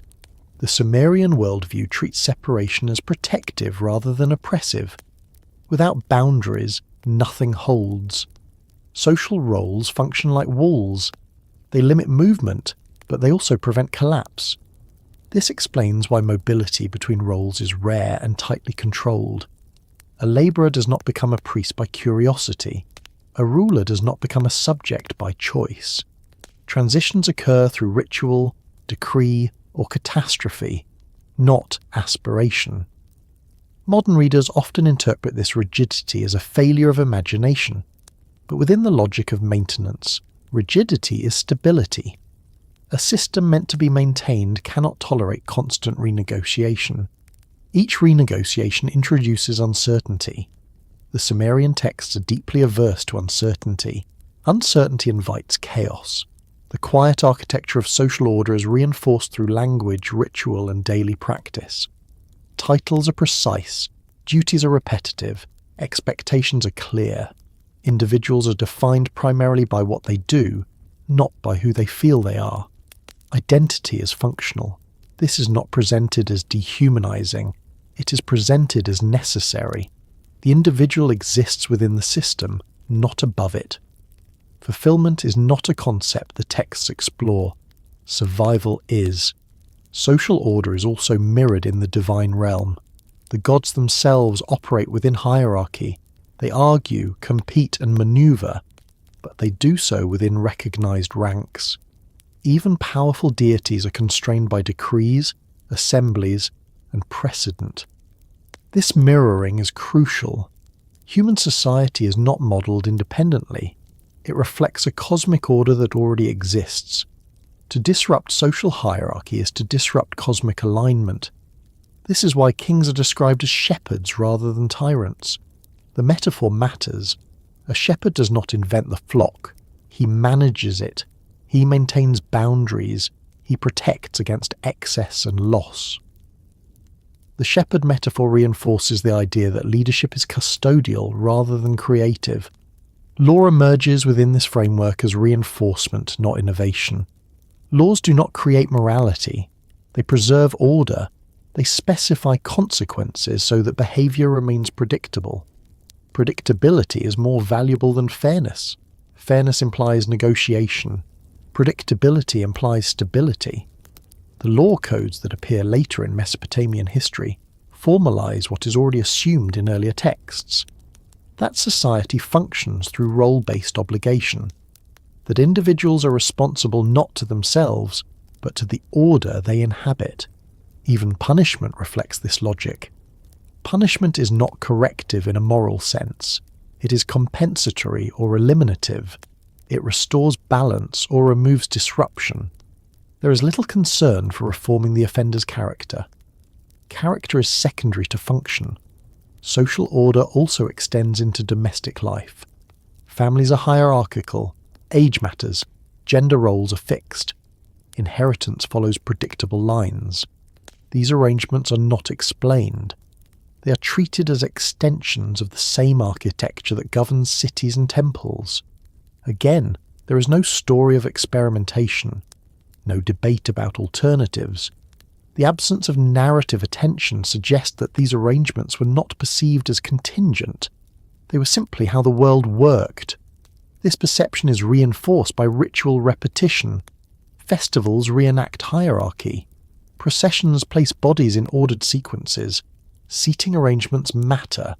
Movement through space reflects rank. These embodied practices train individuals to feel order rather than think about it. Feeling precedes understanding. A person raised within such an environment does not need to be taught hierarchy. They inhabit it. They move through it daily. They learn their place through repetition, not explanation. This is social inheritance without memory. The Anunnaki within this structure are not social engineers. They do not design society anew. They function as guarantors of order, judges, enforcers. Their association with fate and the underworld reinforces the idea that order persists beyond individual life. You do not escape the system by dying. You enter another domain governed by the same principles. This continuity between life and death underscores how deeply social order is embedded. It is not merely political, it is ontological. Order is not something humans do. It is something humans are inside of. This perspective also explains why the texts show little interest in social progress. There is no vision of a better future achieved through restructuring society. Improvement, when it occurs, comes through divine favour or restoration of proper balance, not through human redesign. When cities prosper, it is because order is maintained. When they fall, it is because order has been violated or overwhelmed. The flood does not wipe out a corrupt society to make way for a better one. It resets the system to manageable scale. The same order resumes afterward, with tighter constraints. This cyclical understanding reinforces the idea that social order is permanent, while populations and rulers are temporary. Humans come and go, the architecture remains. This architecture also limits imagination. When roles are fixed and authority is inherited, questioning feels dangerous. The texts do not portray philosophers pondering alternative arrangements. They portray scribes preserving what already exists. Preservation is the highest value. This does not mean change never occurs. It means change is framed as loss, correction, or divine intervention, not as human initiative. The quietness of this architecture is its strength. Loud systems draw attention. Quiet systems endure. Humans within these texts do not need to believe in social order. They live it. They experience its pressure and its protection. They feel consequences when they strain it. This feeling becomes internalized. Over time, it feels natural. That naturalization is the inheritance. Even when divine authority fades, social order persists. Kings rule by tradition. Priests perform rituals whose origins are obscure. Labourers work fields whose boundaries were drawn generations earlier. The system no longer needs explanation. It sustains itself. This is perhaps the most enduring legacy described in the Sumerian worldview. Not a particular god, not a specific myth, but an arrangement of human life that feels inevitable because it has always been there. And if social order functions as quiet architecture, then it rests on deeper supports. Measurement, time, counting, scheduling. Without these, hierarchy cannot operate smoothly, which leads directly into the next movement, because beneath social order lies something even more fundamental: the discipline of time itself. Time in the Sumerian texts is not a mystery to be solved. It is not an abstract concept that humans gradually come to understand. It is a discipline that governs existence from the moment humans appear in the record. Days, months, seasons, reigns, ritual intervals, and cosmic cycles are already in motion. Humans do not invent timekeeping. They submit to it. This distinction matters. A concept that must be invented invites exploration and debate. A discipline that already exists demands compliance. The Sumerian worldview treats time as the second kind. It is not something humans discover, it is something humans are measured by. The earliest tablets assume regularity. Fields are planted and harvested according to cycles that are already known. Rituals are performed at prescribed intervals. Festivals recur predictably. Even divine actions are tied to timing. Assemblies convene. Judgments are rendered. Fates are fixed at appointed moments. Time is not flexible. It is authoritative. There is no narrative of humans learning how to track the sun or moon. No story of calendars being invented through observation. These processes may have occurred historically, but the texts do not care. They treat temporal order as part of the structure of reality, not as a human achievement. This tells us something important. Timekeeping, as presented in these texts, is not knowledge in the explanatory sense. It is orientation. Humans are oriented towards cycles whether they understand them or not. The regular flooding of rivers, the return of seasons, the phases of the moon, these are not marvels, they are constraints. Agriculture depends on them. Ritual depends on them. Authority depends on them. To fall out of sync with time is to invite disaster. This is why calendars appear so early and so precisely. They are not creative tools, they are stabilizing ones. A shared calendar allows labour to be coordinated, offerings to be scheduled, debts to be repaid, and authority to be exercised predictably. Without shared time, social order collapses. Measurement serves the same function. Grain is measured, land is measured, labour is measured, even rains are measured, sometimes to impossible lengths, emphasizing not realism but continuity. Measurement does not exist to describe reality, it exists to regulate it. This regulatory function is everywhere in the texts. Units are standardized, weights are fixed, boundaries are marked. Precision is valued not because it is elegant, but because it prevents dispute. When measurement is unclear, conflict arises. When time is miscounted, rituals fail. The discipline of measurement replaces explanation. You do not need to know why a measure is what it is. You need to use it correctly. This again reflects inheritance rather than invention. An invented system is often debated. An inherited system is enforced. The Sumerian sexagesimal system, with its base of 60, exemplifies this. It is complex. It allows fine division of time and space. It is remarkably durable, surviving into modern timekeeping and geometry. But the texts do not celebrate its cleverness. They use it. Humans count because counting is required. They do not marvel at the system. They depend on it. Time also governs divine behaviour. Gods have periods of activity and rest. Decisions are made at appointed times. Even catastrophes like floods are framed as events that occur when certain thresholds are crossed, not randomly. Time is woven into fate. Fate itself is temporal. It unfolds. It is fixed at certain moments. It is not endlessly revisable. This gives human life a particular shape. Actions have windows. Opportunity close. Delays matter. Humans are expected to understand this intuitively. They are punished not for ignorance of time, but for disregard of it. Missing a ritual is not a mistake. It is negligence. The flood narrative illustrates this discipline vividly. Humanity's destruction is not triggered by a single moral failing. It accumulates. Noise increases. Population grows. The system approaches overload. At a certain point, action is taken. This is not moral judgment. It is system response. Measurement governs this response. The gods tolerate a certain level of activity. When that level is exceeded, correction occurs. The correction is proportionate, decisive, and aimed at restoring manageable scale. This logic requires a concept of thresholds. Thresholds require measurement. Timekeeping and measurement also shape how history is understood. The Sumerian king list is not a narrative. It is a sequence. Reigns are counted, cities are listed, order is preserved through enumeration. The implausible lengths of early reigns are not meant to be believed literally. They signal a different relationship to time, a mythic time where continuity outweighs realism. Measurement here expresses importance, not chronology.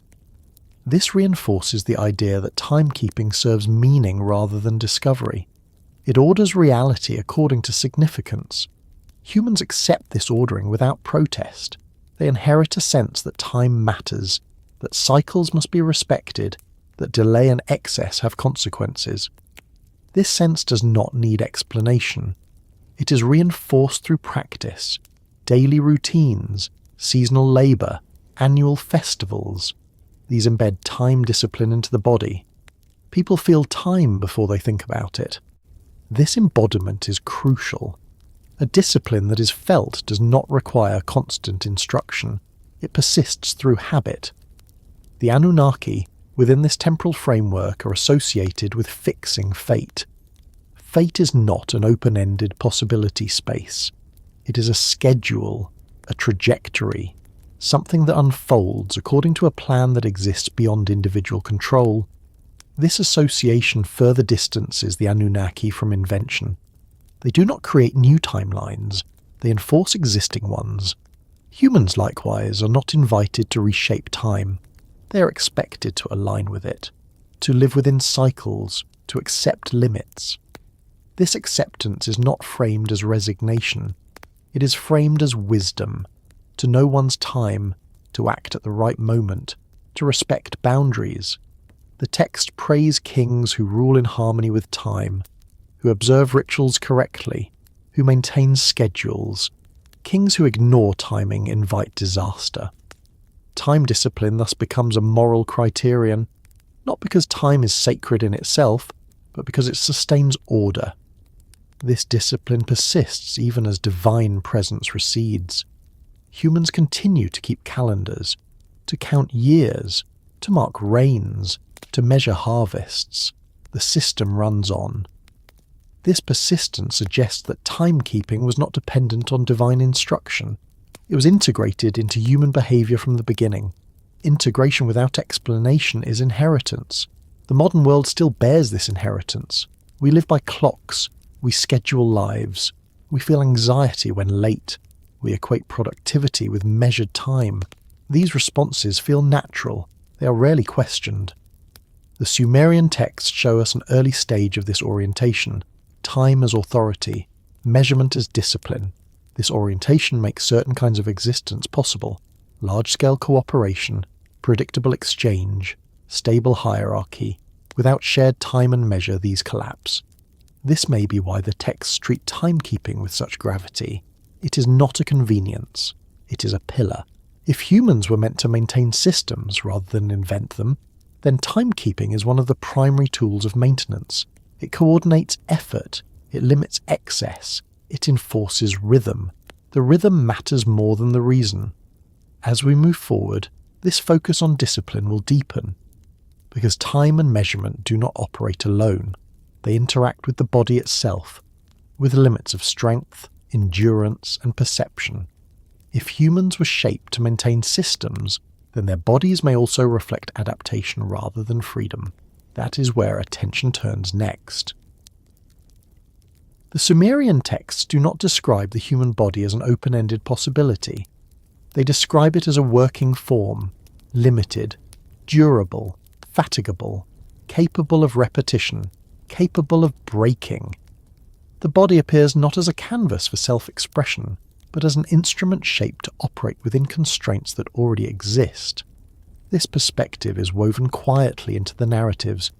There is no celebration of physical perfection, no myth of boundless strength, no fascination with transcending bodily limits. Instead, The body is treated as something that must be managed, rested, fed, repaired, and disciplined in order to continue functioning within a demanding system. Humans are created to work, and their bodies reflect this purpose immediately.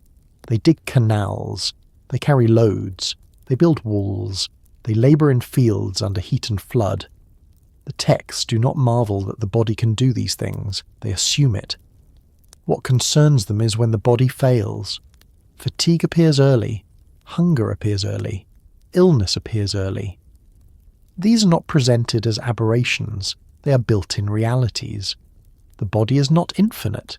It requires cycles of effort and recovery. This need for recovery is not framed as weakness, it is framed as maintenance. Maintenance implies design. If the body were meant for exploration or transcendence, the text would dwell on its potential. Instead, they dwell on its limits, on how much work it can bear, on how much noise it can generate before disturbing the system, on how many bodies can exist before the world becomes unmanageable. Population itself becomes a bodily issue. Too many bodies strain resources, too many voices strain divine rest, too much movement overwhelms space. The response is not to expand capacity, it is to reduce numbers. This framing suggests that the body is adapted to a specific scale of existence. When that scale is exceeded, correction follows. The Sumerian worldview does not imagine the body evolving toward perfection. It imagines the body operating within acceptable thresholds. Lifespan is one such threshold. In the earliest periods, lifespans are long, almost incomprehensible. Over time, they shorten. This shortening is not mourned, it is imposed. Shorter lives reduce accumulation, they limit memory, they constrain continuity. These are not accidents, they are adjustments. The body becomes more manageable when it is more fragile. This is not presented as cruelty, it is presented as necessity. The same logic applies to reproduction. Fertility is not unlimited, it is regulated. Infertility appears, infant mortality appears. These are not explained morally. They are described as part of the conditions that keep the system from tipping into excess. Again, regulation rather than expansion. The body in this framework is not sovereign. It belongs to the system. Its needs are acknowledged only insofar as they affect function. Hunger must be addressed because hunger disrupts labour. Rest must be allowed because exhaustion reduces productivity. Health matters because illness destabilizes households and cities. The texts show concern for bodily well-being, but always instrumentally.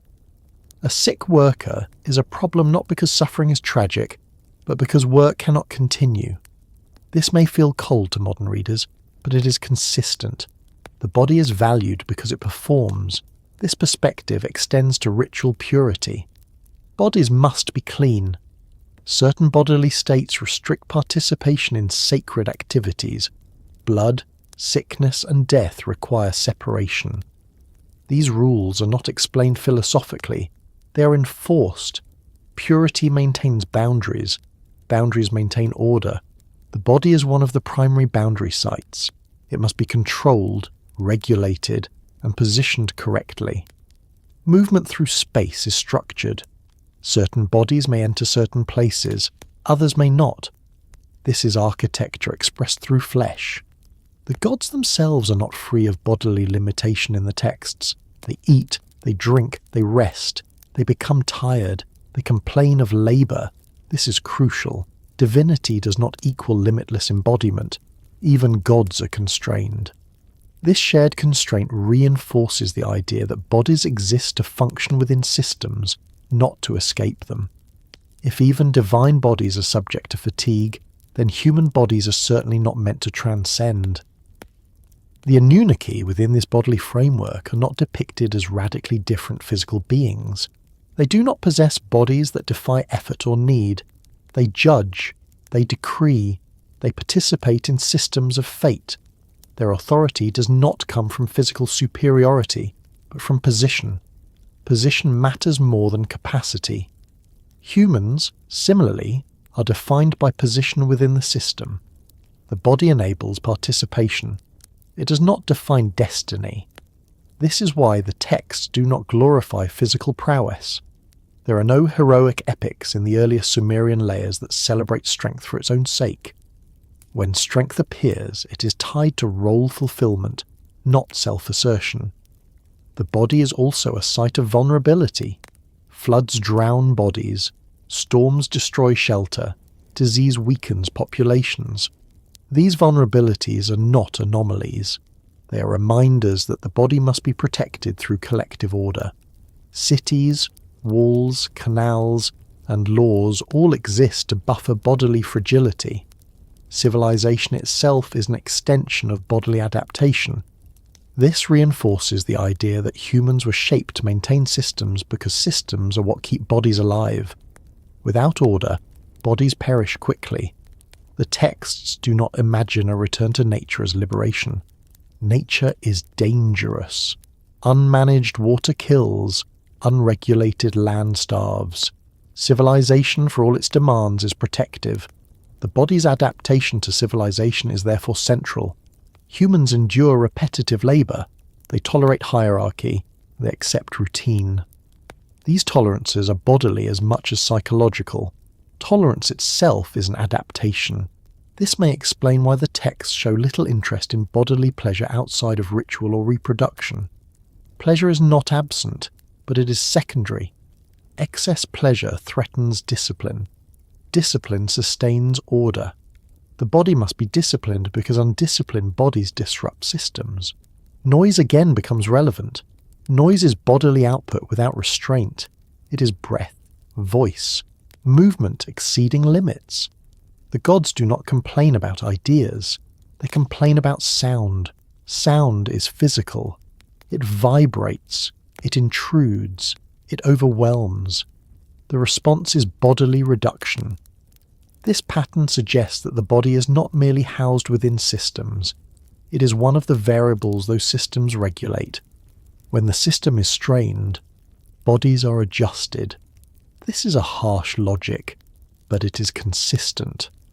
The body is also the site where inheritance becomes invisible. Abilities are felt as natural because the body performs them without conscious instruction. Walking, lifting, speaking, enduring. These feel innate. They are not remembered as acquired. If the body itself was shaped through adaptation to system demands, then its capacities would feel natural even if they were historically contingent. The texts do not explore bodily origin in detail. They do not ask why humans have the bodies they do. They assume fitness for purpose. Fitness does not require explanation. It requires function. The modern tendency to see the body as a site of personal identity does not align with this worldview. In the Sumerian texts, identity is relational. The body serves roles. Roles define identity. When a body can no longer serve its role, it is mourned, but the system continues. Death is not the end of order. It is a transition within it. The underworld is organized. Judges sit. Fate continues. Bodies fail, but structure persists. This continuity again emphasizes that bodies are temporary instruments. They are essential, but replaceable. This perspective does not negate human value. It contextualizes it. Value lies in participation. The body as an adapted instrument fits seamlessly with everything we have examined so far. Abilities appear fully formed because bodies are already suited to their tasks. Systems require maintenance because bodies can perform repetitive labor. Language functions as a tool because bodies can speak and listen reliably. Social order persists because bodies can be positioned, counted, and replaced. Timekeeping matters because bodies age and tire. Measurement matters because bodies consume resources. Everything converges here. If humans were shaped to maintain systems, then the body itself is one of the most carefully regulated components of that system. This leads naturally into the next consideration. If bodies are instruments and systems demand maintenance, then effort itself becomes central to identity, not creativity, not freedom. Effort, work, Which brings us forward into the next movement, where attention shifts to obligation and labour, and to why effort itself becomes the defining human trait in the oldest records. Work in the Sumerian texts is not introduced as a problem to be solved, it is introduced as a condition of existence. Humans do not encounter labour as a burden imposed later, nor as a challenge they must learn to overcome. They are created into it. From the first moment they appear, work is already waiting. This framing changes everything about how labour is understood. Work is not a choice. It is not a punishment for wrongdoing. It is not a temporary necessity on the way to something better. It is the medium through which humanity participates in the world as it already exists. The texts are remarkably consistent on this point. Humans are made to relieve others of labour. The gods complain of work. They tire of digging canals, maintaining order, and sustaining the physical demands of a functioning cosmos. Humanity enters not as an experiment, but as a solution. Labour precedes humanity. Obligation precedes consent. This means that work is not something humans invent meaning for. Meaning is embedded in work from the beginning. The question of whether labour is fulfilling never arises. The only question that matters is whether it is done correctly, at the right time, and in the proper measure. Failure to work is not framed as laziness. It is framed as disorder. This is a crucial distinction. Laziness implies a moral flaw in the individual. Disorder implies a threat to the system. When humans fail to work properly in the texts, the consequences are collective. Crops fail. Canals collapse. Rituals are neglected. Divine favour withdraws. These are not personal setbacks. They are systemic breakdowns. Work, therefore, is not about personal survival alone. It is about sustaining a structure that supports many. This collective orientation explains why labour is described in such concrete terms: digging, carrying, building, harvesting, maintaining. These are repetitive actions. They do not accumulate glory, they accumulate stability. The Sumerian worldview does not romanticize work. It does not present labour as noble in itself. It presents it as necessary. The value of work lies in its outcome, not in the experience of the worker. This again aligns with the theme of maintenance over invention. Invention seeks transformation. Maintenance seeks continuity. Labour is the mechanism through which continuity is achieved. Obligation flows directly from this. If work sustains order, then obligation is not negotiable. One does not opt out of obligation without endangering others. Obligation is not a social contract, it is a structural requirement. The texts reflect this by embedding obligation everywhere, to family, to city, to temple, to king, to gods. These obligations are layered, not alternative. Fulfilling one does not excuse neglecting another. Each role carries its own demands. This layering creates pressure. Humans are always responsible to something beyond themselves. There is no neutral space of pure individuality. Even withdrawal is regulated. The modern idea that work should express personal identity would have been incomprehensible in this context. Identity flows from role, not the other way around. One is a labourer because one labours. One labours because the system requires it. This does not mean that all labour is equal. Hierarchy exists within work itself. Some labour is physical, some is administrative, some is ritual, but all are necessary. Even kings work. They judge, they preside, they perform rituals. Their labour is different, but it is still labour. This reinforces the idea that work is not merely economic, it is ontological. It defines participation in the world. The Anunnaki, within this framework, are deeply connected to obligation. They are judges. They determine fate. They assign outcomes. Fate itself is a form of obligation stretched across time. One is bound to consequences set in motion by prior actions. This binding does not require belief. It operates regardless. Humans are not asked whether they accept their fate, they live it. The same logic governs labour. Humans are not asked whether they wish to work, they are expected to. This expectation is not justified philosophically, it is assumed. When the texts describe human suffering, it is rarely tied to work itself. It is tied to excess. Too much labour, too much population, too much strain. The problem is not that work exists. The problem is that work becomes unmanageable. Again, regulation rather than rejection. The flood narrative can be read through this lens. Humanity's noise disturbs the gods. Noise is the byproduct of bodies at work and at life. It is not evil. It is excessive. The system cannot absorb it. The response is not to eliminate work. It is to reduce the number of workers. This response reveals how central labour is. Humans are not destroyed because they are disobedient. They are destroyed because they are too successful at multiplying within a finite system.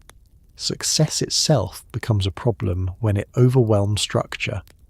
This is an uncomfortable idea, that productivity, left unchecked, can become destructive. That growth is not inherently good.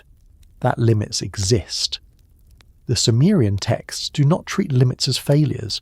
They treat them as safeguards. Work must occur within bounds. Obligation must be balanced by capacity. When balance is lost, correction follows. This correction can be harsh.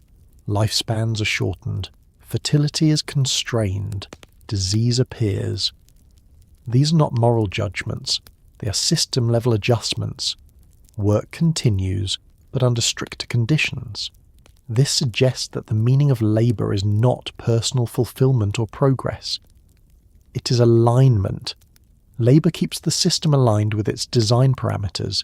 Humans who work within those parameters thrive. Humans who exceed them provoke response. The texts do not present an escape from work as desirable. The gods themselves seek escape from labour, and that desire leads to humanity's creation. Humans do not inherit that option. They inherit the task. This inheritance is total. There is no mythic alternative path where humans live without obligation. The wilderness is not idealized. It is dangerous. Cities exist because work makes them possible. Work also structures time.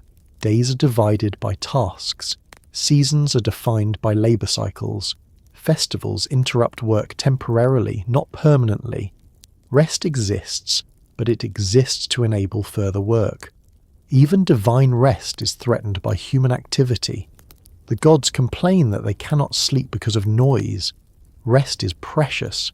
It must be protected. This reinforces the idea that work is the default state. Rest is a controlled exception. Obligation extends beyond the living. The dead have obligations. The living must care for ancestors. Rituals must be performed. Neglect invites misfortune. Even death does not release one from structure. The underworld is not freedom. It is another domain of order. This continuity across life and death underscores how deeply obligation is embedded. There is no outside. The modern desire to locate meaning outside of work does not appear here. Meaning is in doing what must be done. This may sound bleak, but it is internally coherent. In a world where survival is precarious, meaning tied to maintenance makes sense. If order collapses, everything collapses. The texts are not pessimistic, they are pragmatic. They acknowledge suffering, but they do not centre it. They acknowledge effort, but they do not glorify it. They assume work because without it, nothing functions. The absence of complaint in the human voice is telling. Humans do not argue against their role, they accept it. Resistance appears only as excess, not refusal. This acceptance may reflect lived reality rather than ideology. People worked because they had to. The texts reflect that reality rather than attempting to justify it. But they also sacralize it. Work is tied to divine order. Obligation is cosmic. This sacralization makes work non-negotiable. The Anunnaki's role as judges reinforces this. They do not ask whether obligations are fair. They enforce outcomes. Fairness is irrelevant. balance is what matters. This orientation persists across centuries. Later law codes formalize obligations.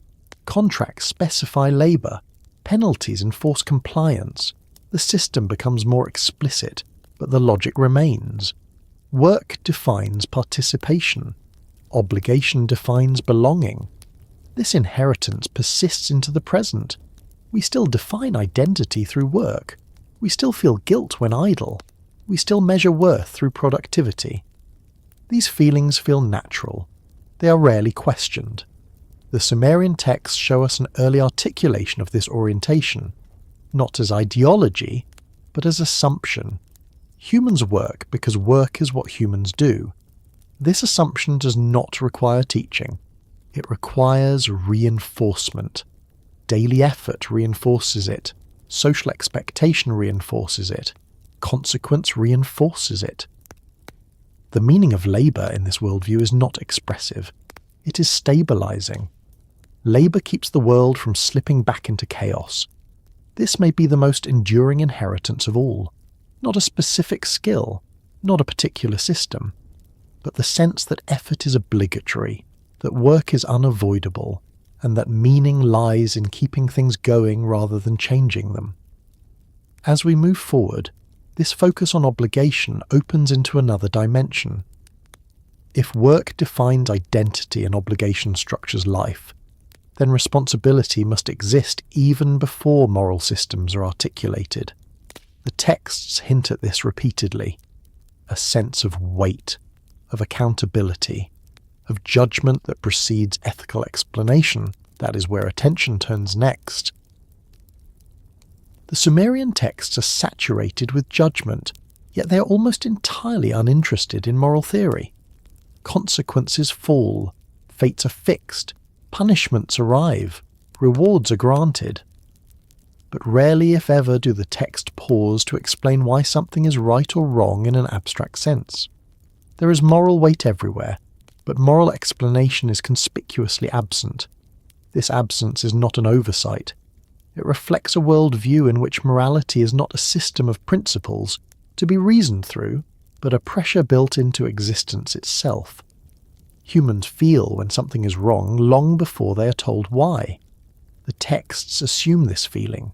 They rely on it. They do not attempt to justify it. From the earliest narratives, humans understand that certain actions carry consequences.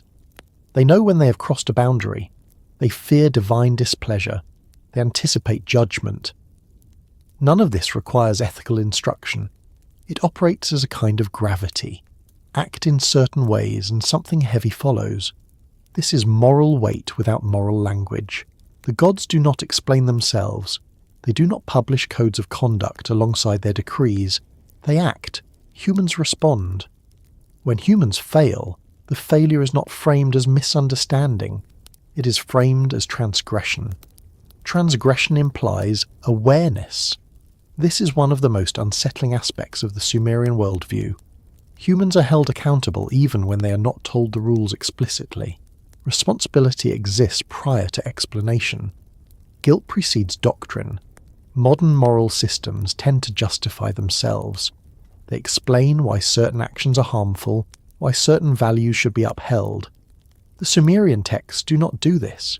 They assume that the world itself enforces morality through consequence. This enforcement is not always proportional. Minor disturbances can provoke massive responses. Excess noise leads to annihilation.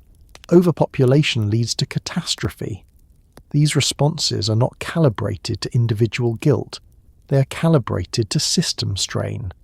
This tells us something crucial. Moral weight in these texts is not about intention. It is about impact. Humans are not punished because they meant harm. They are punished because harm occurred. The system does not care about motive. It cares about balance. This is why moral explanation is unnecessary. If morality is structural rather than ideological, then explanation is irrelevant. You do not explain gravity. You fall. The Anunnaki's role as judges reinforces this understanding. They do not debate cases. They decree outcomes. Fate is assigned. Judgment is final. There is no appeal to higher principles. There is only enforcement. This does not mean the system is arbitrary. It means it is impersonal. Impersonal systems do not justify themselves. They operate. Humans in these texts do not ask why something is forbidden. They avoid it, they fear it, they feel its weight. When they violate it, they expect consequence. This expectation is inherited. Children grow up within a world where boundaries are enforced long before they are explained. They learn what is dangerous through outcome, not instruction. This learning is embodied. It becomes instinctual. The texts reflect this embodiment. Fear of divine wrath is visceral. It is not philosophical. It is not mediated through belief. It is experienced as a constant background pressure. This pressure shapes behavior more effectively than explanation ever could.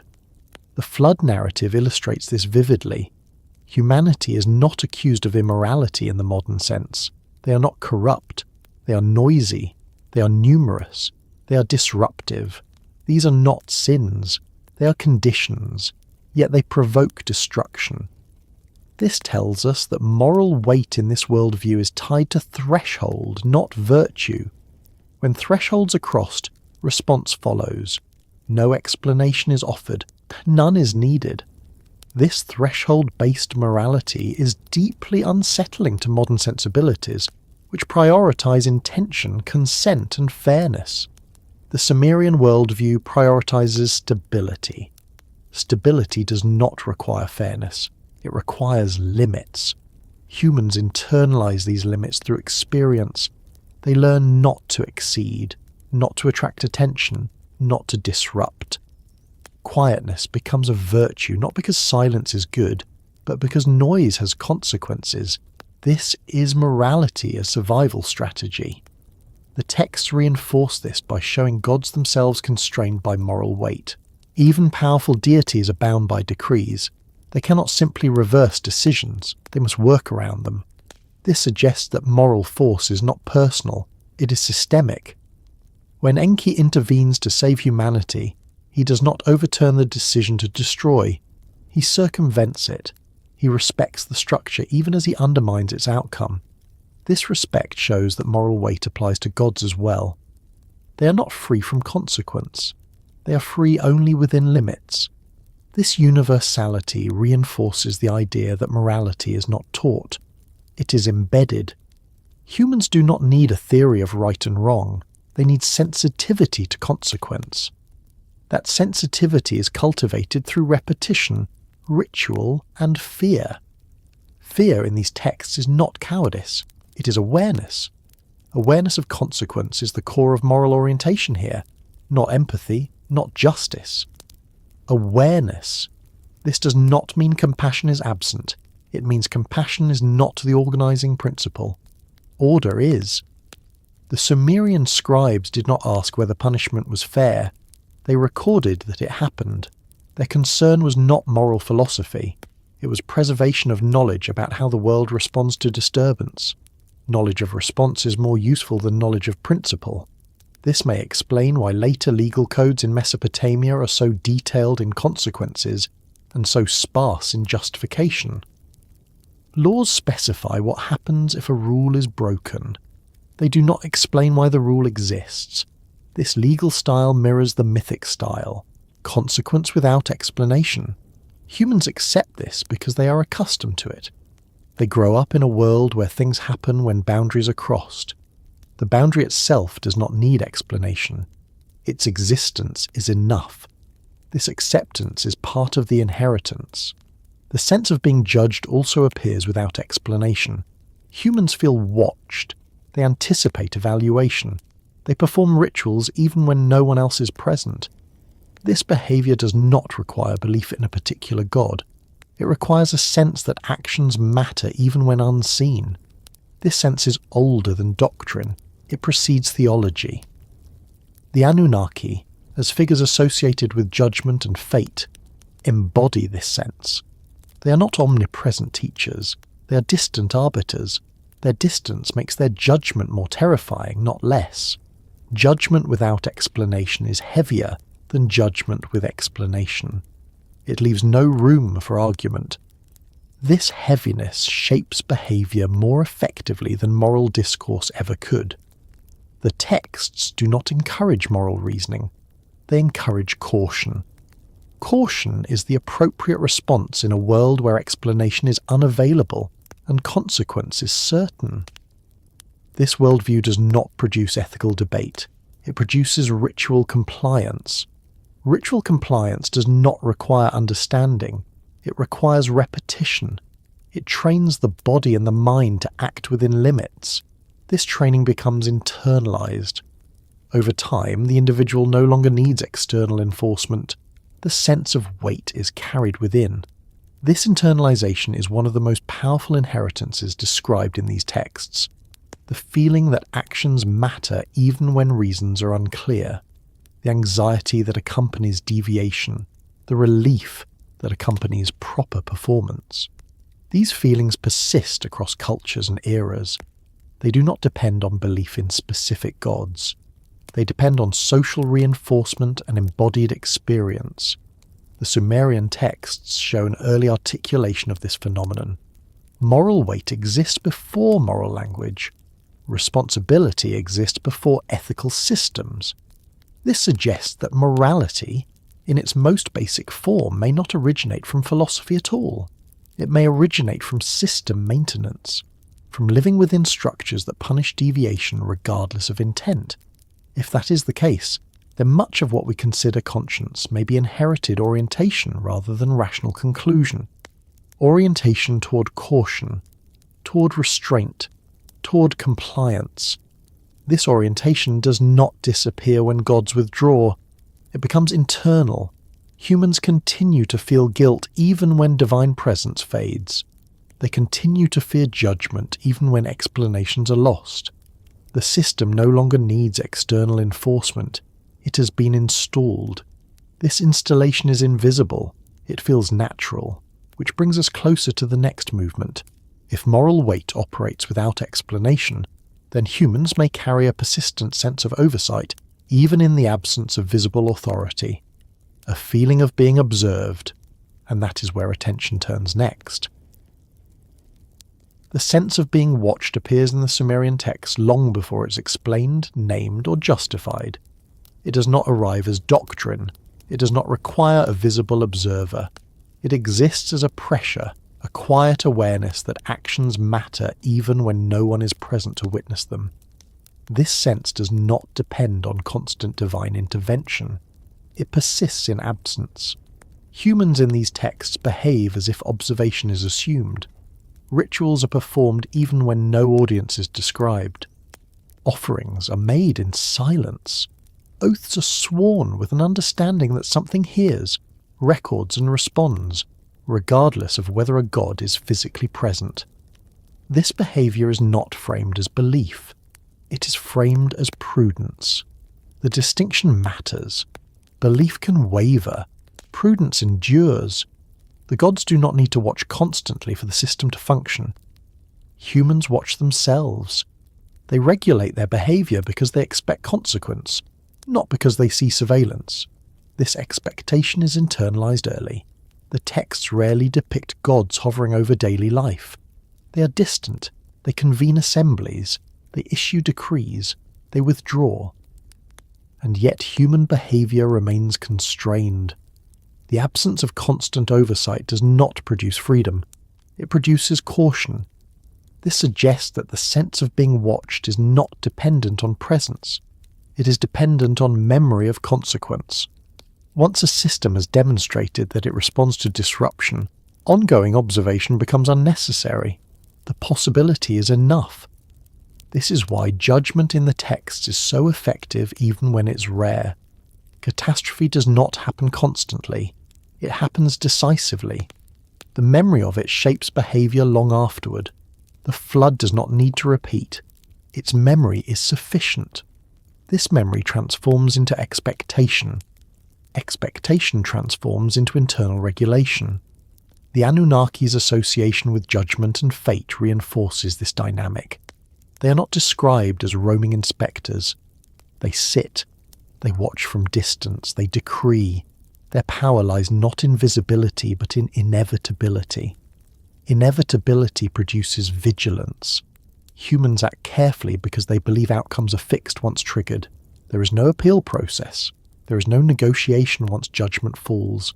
This finality creates a permanent sense of caution. Caution does not require explanation.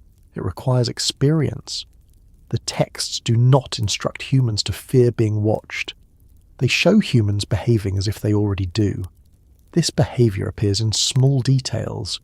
Oaths sworn to unseen forces, care taken in ritual precision, anxiety about missteps that might go unnoticed by others, but not by the system itself. These details reveal an internalized observer. This observer does not need a face. The sense of being watched also explains why secrecy is not celebrated. There is little notion that hiding actions protects one from consequence. Concealment from other humans does not equal concealment from fate. What matters is alignment, not visibility. This is a powerful inheritance. It creates self-regulation without constant enforcement. Modern societies rely on surveillance to enforce compliance. The Sumerian worldview relies on anticipation. The difference is subtle but profound. Anticipation does not require technology. It requires belief in consequence. But belief is not the right word here. Expectation is better. Expectation built from repeated confirmation that actions matter. The texts reinforce this expectation by portraying gods who notice imbalance even when humans do not. Noise accumulates. Population grows. The gods notice. Humans do not need to see the gods noticing. The response proves that they did. This reinforces the idea that observation operates at the system level. You are not watched individually at all times. You are part of a collective that is monitored for strain. This collective monitoring produces individual caution. Even private actions contribute to collective noise. Even small deviations add up. The system responds to accumulation, not isolated acts. This awareness encourages restraint even in solitude. The sense of being watched is therefore less about personal guilt and more about shared responsibility. Your actions matter because they contribute to overall balance. This orientation shapes behaviour subtly but persistently. The underworld narratives deepen this sense. Judgment does not end with death. The dead are evaluated. Fate continues. Death does not free one from oversight. It merely transfers one to another domain governed by the same principles. This continuity eliminates escape. There is no place outside the system. The idea that nothing truly goes unnoticed is not stated explicitly. It is demonstrated through narrative structure. Actions have delayed consequences. Decrees unfold over time. Fate catches up. Delay does not equal forgiveness. This temporal gap between action and consequence intensifies vigilance. One cannot relax simply because nothing happens immediately. The response may come later. This uncertainty strengthens self-regulation. The texts also show gods themselves operating under observation. Assemblies watch decisions. Decrees bind even those who issue them. Enki must work around rules rather than break them openly. This implies that oversight exists above individual gods as well. If even gods are constrained by observation and consequence, then humans certainly are. This universality makes the sense of being watched feel like a property of existence, rather than a feature of theology. Existence watches itself. This idea does not need articulation. It is felt. The Sumerian scribes did not need to explain why humans behave cautiously when alone. They assumed it. The audience lived it. This assumption is visible in how transgression is framed. When humans err, they are rarely portrayed as surprised by the outcome. They may lament, they may plead, but they are not shocked that consequence arrived. Shock would imply ignorance. Ignorance is rarely portrayed. This reinforces the idea that humans know they are within a monitored system, even if they do not understand how monitoring works. This knowledge is not taught, it is absorbed. The absorption begins early. Children grow up seeing rituals performed even when no one else is watching. They see elders behave carefully. They see fear of unseen displeasure. They learn that behavior matters even without witnesses. This learning does not require explanation. It requires modeling. Modeling is inheritance. Over time, the sense of being watched becomes internal conscience. But conscience here is not moral reasoning. It is anticipation of consequence. This anticipation persists even as gods become more abstract. Later cultures inherit it even when they reinterpret divine figures. The feeling remains even when names change. This persistence suggests that the sense of being watched does not depend on specific mythology. It depends on social reinforcement and memory of enforcement. Once installed, it sustains itself. This may be one of the most powerful and enduring inheritances described indirectly by the Sumerian texts, the internal observer. An internal observer reduces the need for external control. It makes systems more efficient. It allows order to persist even when authority is distant. This efficiency would have been crucial as societies grew larger and divine presence became less immediate. Humans regulate themselves because they feel watched. This feeling does not fade when no one is watching. It intensifies. Silence becomes heavier than noise. The gods' complaint about noise in the flood narrative highlights this. Noise attracts attention. Silence avoids it. Quiet becomes safety. This orientation toward quietness persists. Modesty, restraint, compliance. These behaviors reduce risk. Risk is the enemy of maintenance. The sense of being watched therefore aligns perfectly with a system designed for continuity rather than creativity. Creativity draws attention. Innovation disrupts. Quiet compliance preserves. This does not mean humans are forbidden to act. It means they are encouraged to act carefully. Carefulness becomes a virtue without explanation. Virtue here is not moral excellence, it is system alignment. The texts do not praise heroes who defy oversight. They warn of consequences. Even successful transgressions are temporary. This worldview produces a particular psychology, one in which behavior is constantly evaluated internally against expected outcomes, one in which freedom feels risky. This psychology is not accidental, it is adaptive. A population that self-regulates requires fewer interventions. It preserves order more reliably. The Sumerian texts show an early recognition of this dynamic, whether consciously articulated or not. The Anunnaki's legacy in this sense is not technology or instruction. It is atmosphere, a psychological climate in which actions feel consequential even in isolation. This climate persists long after their presence fades. As we move forward, this internalization of oversight connects to another phenomenon. If humans feel watched even without watchers, then memory of origin becomes less important. Systems can persist without explanation because behavior is regulated internally.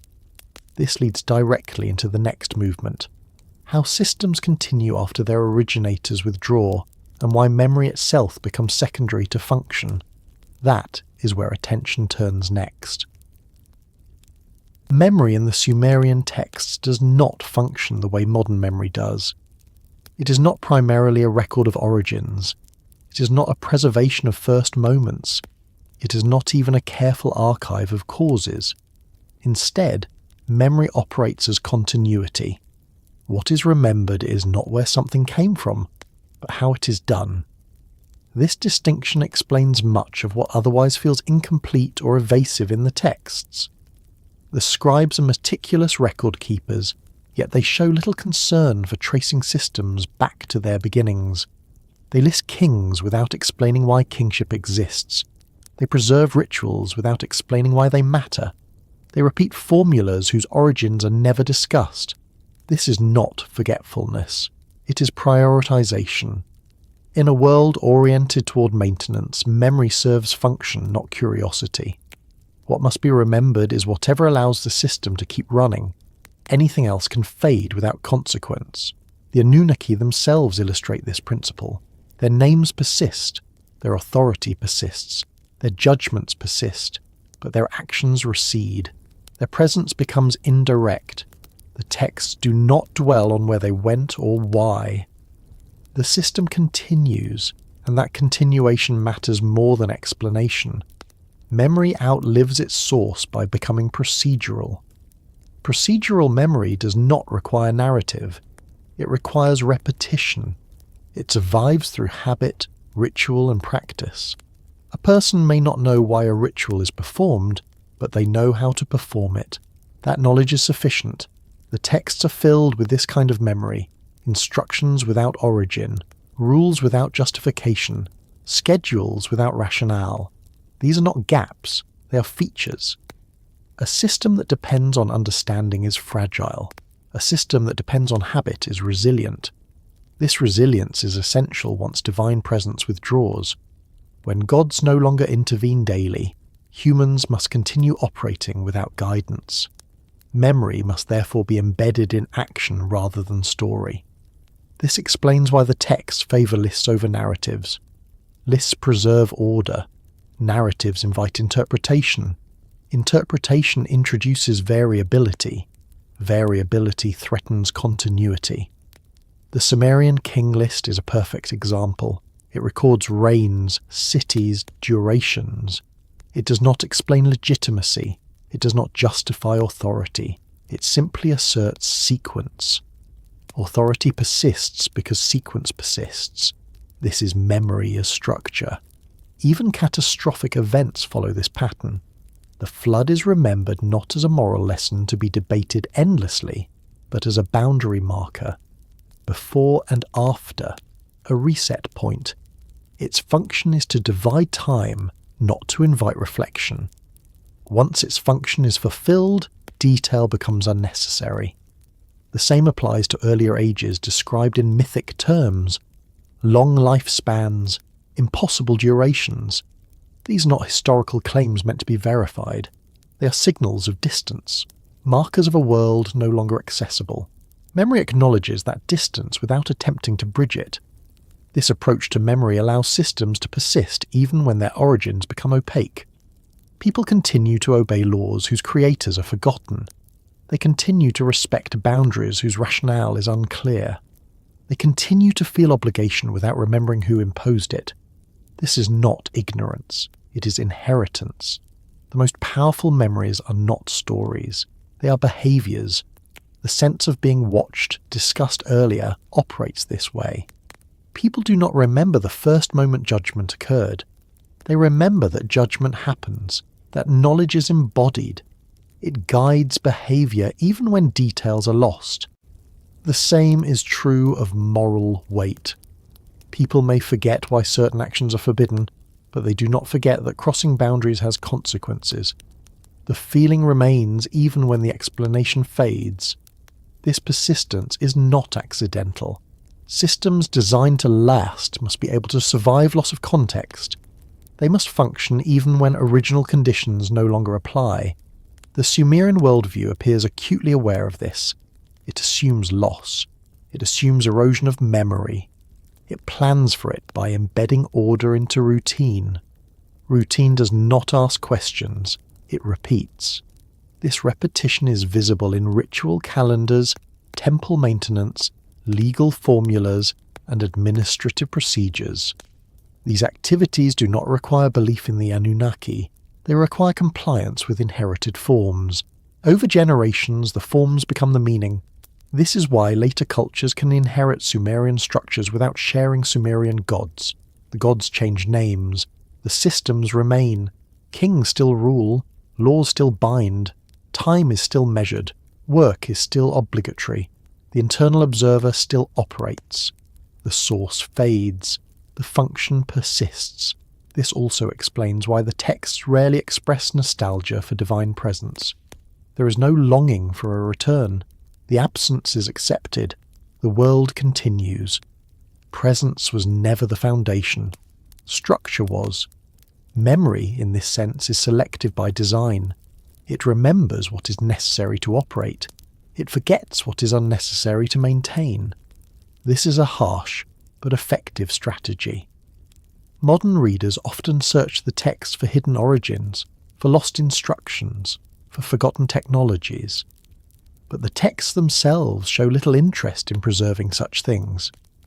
If something were necessary, it would have been embedded in practice. If it was not embedded, it was not necessary. This does not mean nothing was lost. It means loss was anticipated. The loss of explanation does not threaten a system built on repetition. It only threatens systems built on understanding. The Anunnaki's withdrawal demonstrates this principle. When they are present, they judge directly. When they withdraw, judgment becomes internalized. Fate continues. The system no longer needs visible enforcers. Memory shifts from external to internal. Internal memory does not recall events. It recalls expectations. This is why humans continue to behave as if watched even when gods are distant. The observer has moved inside. This internalization is perhaps the most complete form of inheritance described in these texts. Not information, but orientation. Not history, but habit. Habit outlives source effortlessly. The scribes who copied these tablets centuries later did not need to understand the original cosmic context. They needed to copy correctly. Accuracy mattered more than comprehension. This copying preserves structure long after meaning thinned. The same process occurs socially. Children learn how to behave long before they learn why. They internalize boundaries before they can articulate them. By the time explanation arrives, behavior is already fixed. Explanation becomes optional. The Sumerian worldview appears to accept this as inevitable. It does not resist it. It does not attempt to preserve origins for their own sake. It preserves order. This may explain why so many myths feel unfinished, why stories begin after something important has already happened, why arrival is rarely described, but aftermath is detailed. The texts are not concerned with beginnings, they are concerned with what follows. Memory that outlives its source does not seek closure, it seeks continuity. This continuity allows societies to survive disruption. Floods erase cities, dynasties fall, gods recede, but the basic orientation remains. Humans continue to organize, to labor, to measure, to obey, to fear consequence. This persistence is the real legacy. As we move forward, this realization sharpens another question. If memory can persist without source, then what happens when those who originally imposed structure are no longer present at all? How does inheritance function when guidance is gone? That transition marks the next movement. When the givers are no longer present, the system does not collapse. That is one of the most quietly revealing assumptions running through the Sumerian texts. Divine figures withdraw, their voices grow distant, their direct involvement fades, and yet the world continues to operate. Work continues. Time is measured. Authority is recognized. Judgment is anticipated. The absence of the givers does not end inheritance. It completes it. The texts do not describe this transition as a rupture. There is no panic, no collective confusion, no urgent attempt to recover lost instruction. Instead, there is acceptance. The world moves forward as if it was always meant to function without constant supervision. This tells us something crucial. Whatever humanity received was not dependent on ongoing presence. It was designed to persist. When gods speak less frequently, humans do not begin improvising new systems. They cling more tightly to existing ones. Ritual becomes more precise. Law becomes more formal. Authority becomes more rigid. These are not signs of decline alone. They are signs of adaptation to absence. Absence requires stability. The Sumerian worldview does not imagine a golden age sustained by divine proximity. It imagines a structured age sustained by habit. Divine presence may initiate order, but it is never its sole support. This is why the texts do not obsess over where the gods went.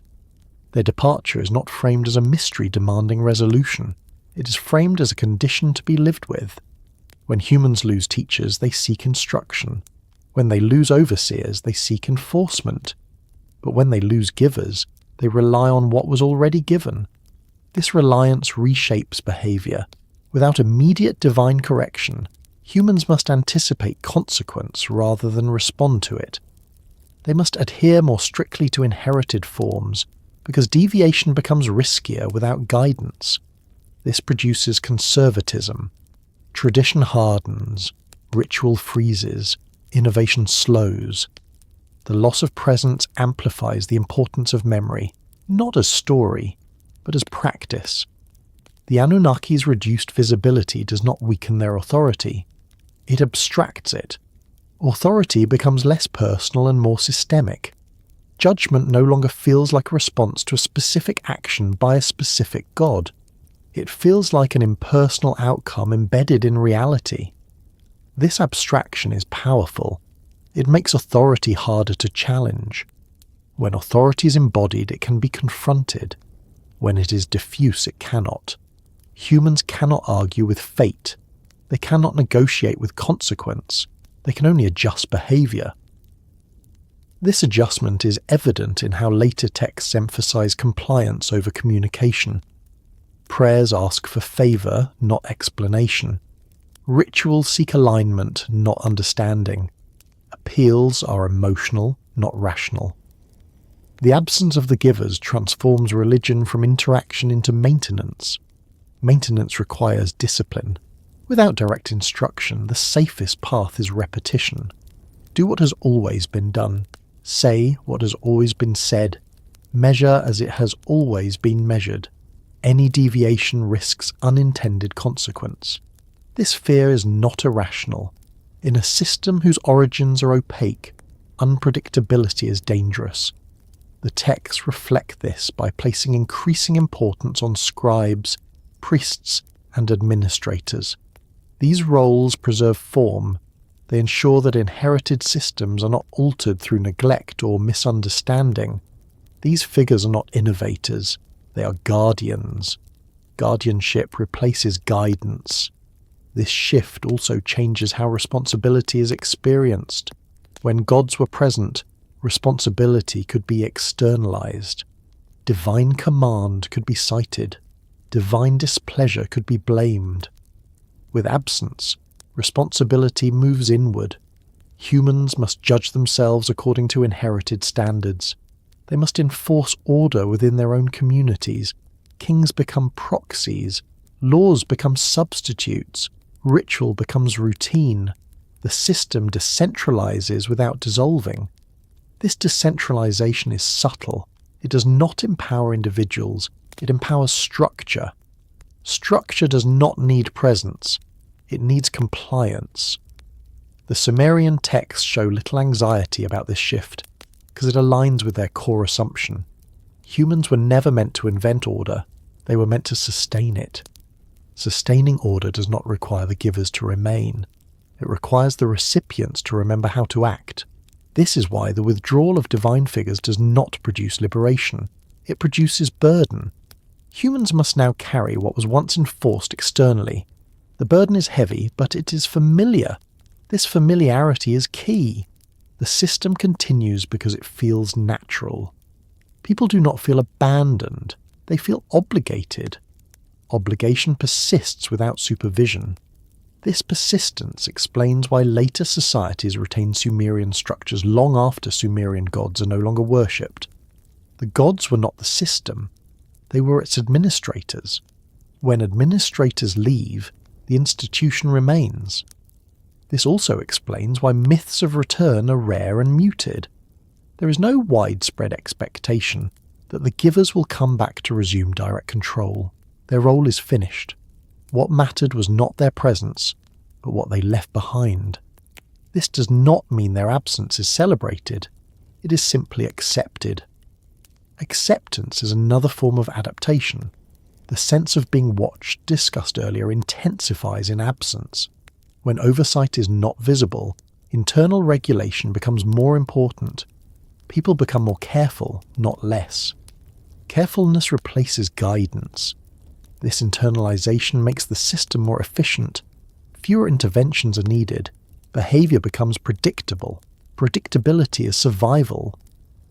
The Sumerian worldview prizes predictability over freedom. Freedom introduces variability. Variability threatens continuity. When the givers are no longer present, continuity depends entirely on human behaviour. The stakes increase. This may explain why later texts emphasise law so strongly. Law codifies what was once implicit. It replaces divine spontaneity with written permanence. Written law does not adapt easily. That is its strength. The giver's absence therefore accelerates formalization. What was once enforced through presence is now enforced through text. Text does not leave. The tablets themselves become proxies for authority. They preserve decisions, they fix outcomes, they prevent reinterpretation. This transition from living authority to written authority marks a turning point. It allows order to survive beyond any single generation, but it also freezes it. Frozen systems are stable, but they are brittle. The Sumerian texts hint at this brittleness through cycles of collapse and restoration. Cities fall, dynasties end, floods reset, but the core structures remain. This suggests that while surface forms can fail, underlying orientation persists. Orientation toward work, toward time, toward hierarchy, toward consequence. These do not require the givers to be present. They have been installed. Installation is complete when removal no longer disrupts function. This is perhaps the clearest indicator that inheritance, as described in these texts, was never meant to be temporary. Humans were not apprentices waiting for graduation. They were caretakers expected to continue without instruction. The giver's withdrawal is not abandonment. It is delegation. Delegation without recall. This delegation places humanity in a permanent position of responsibility. There is no higher authority to appeal to for redesign. There is no reset button that does not involve catastrophe. Humans must live within what they have inherited. This is why later myths focus less on divine intervention and more on fate. Fate is not a god. It is a process. Process does not negotiate. When the givers are no longer present, humanity is alone with the system. But alone does not mean free. It means accountable. Accountable to structures older than memory. This realization deepens everything that has come before. Abilities, systems, language, time, body, work, morality, oversight, memory. All of these persist because they no longer depend on originators. They depend on use. The final movements will turn inward even further. What happens to inheritance when presence is not just absent, but forgotten? When systems continue without even being associated with givers at all. That is where attention moves next. By the time the Anunnaki recede into the background of the Sumerian texts, they no longer function as active participants in daily life. They do not teach. They do not intervene regularly. They do not correct errors in real time. Their names remain, their authority lingers, but their presence becomes fixed in the past. They are treated not as living forces to be engaged with, but as a chapter that has already been written.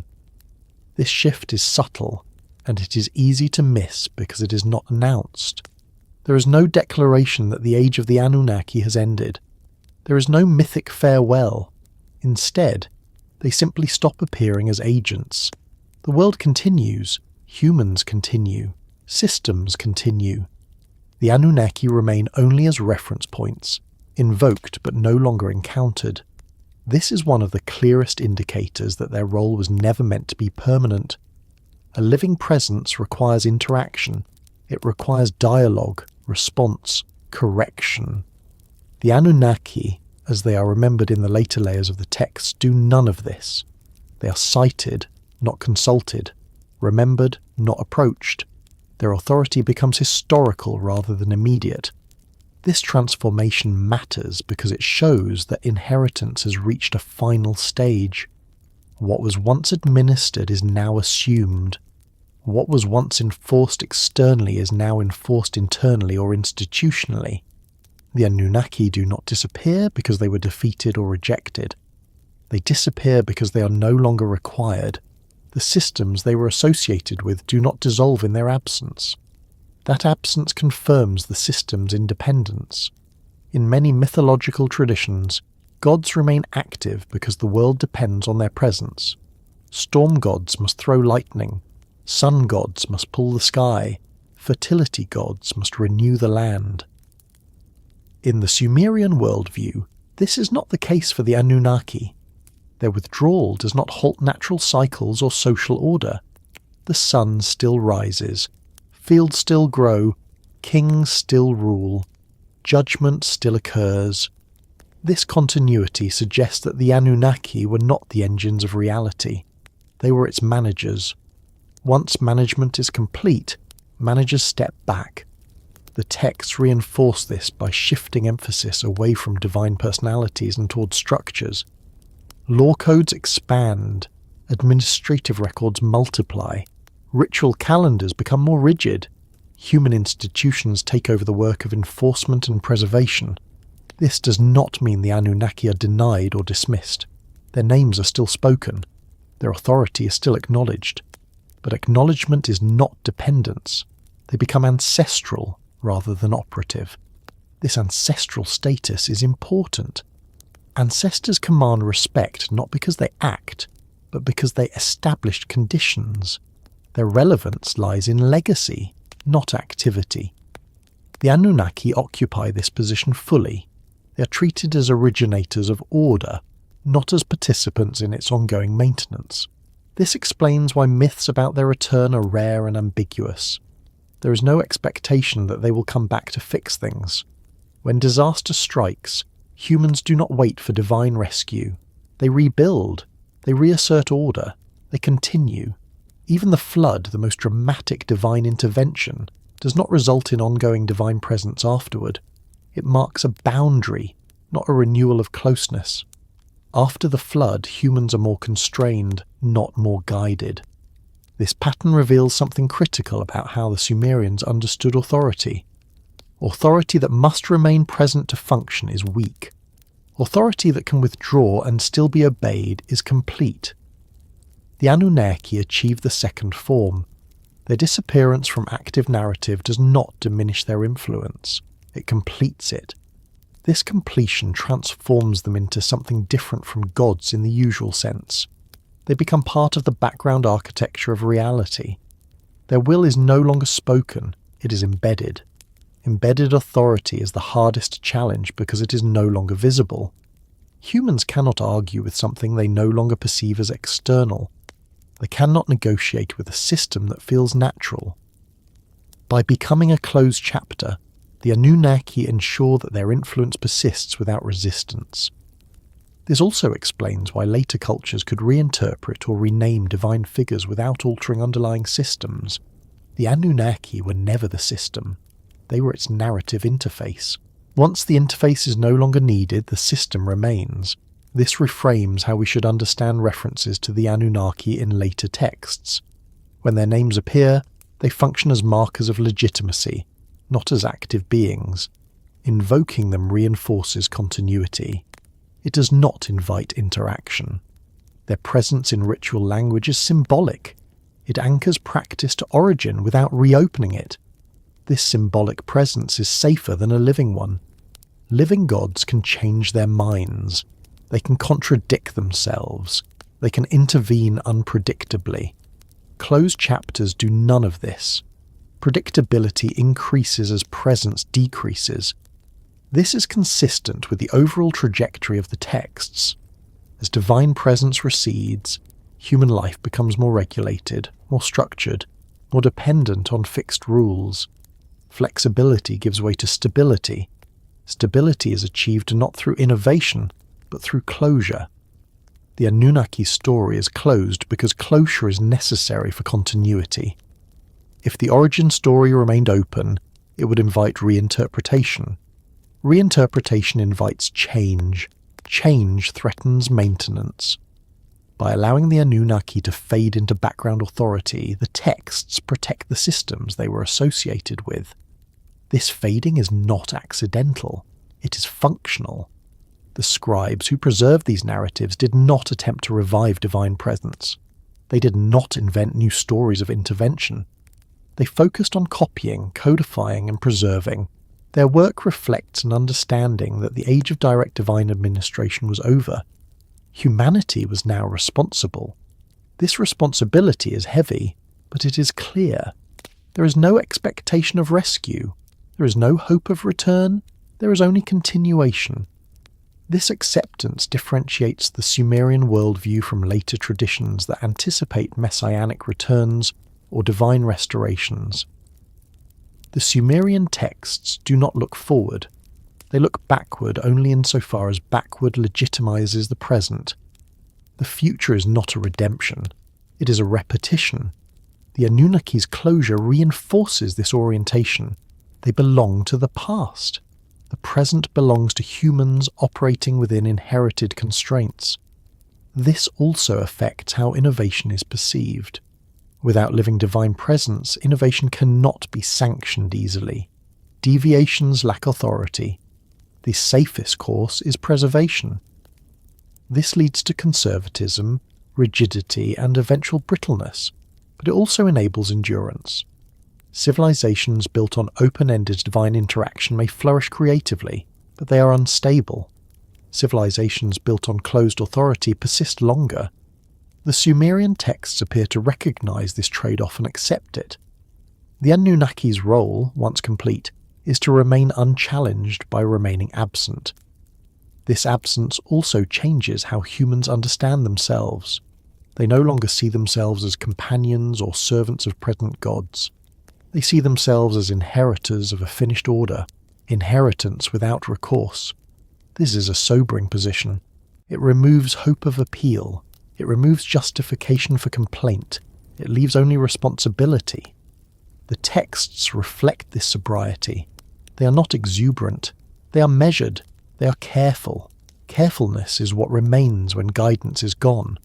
The Anunnaki as a closed chapter also explain why later narratives shift focus to underworld administration and fate, rather than cosmic creation. The cosmic story is done.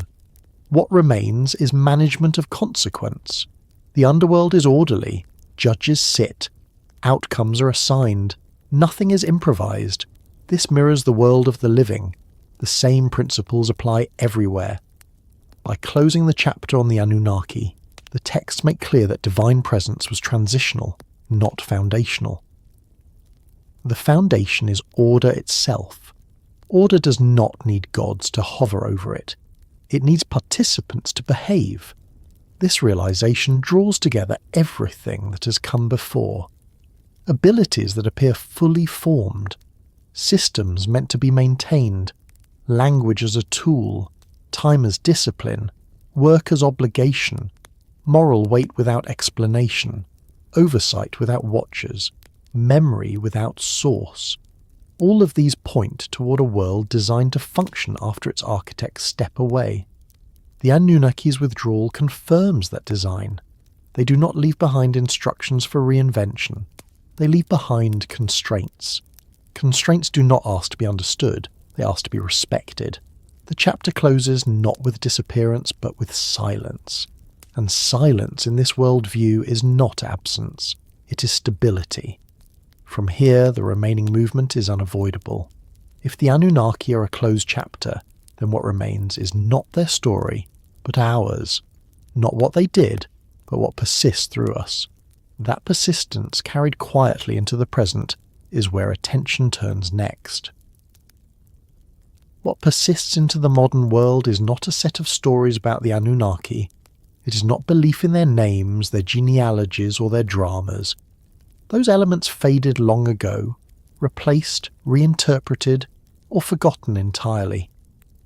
What remains is quieter, more durable, and far more difficult to recognize because it feels natural.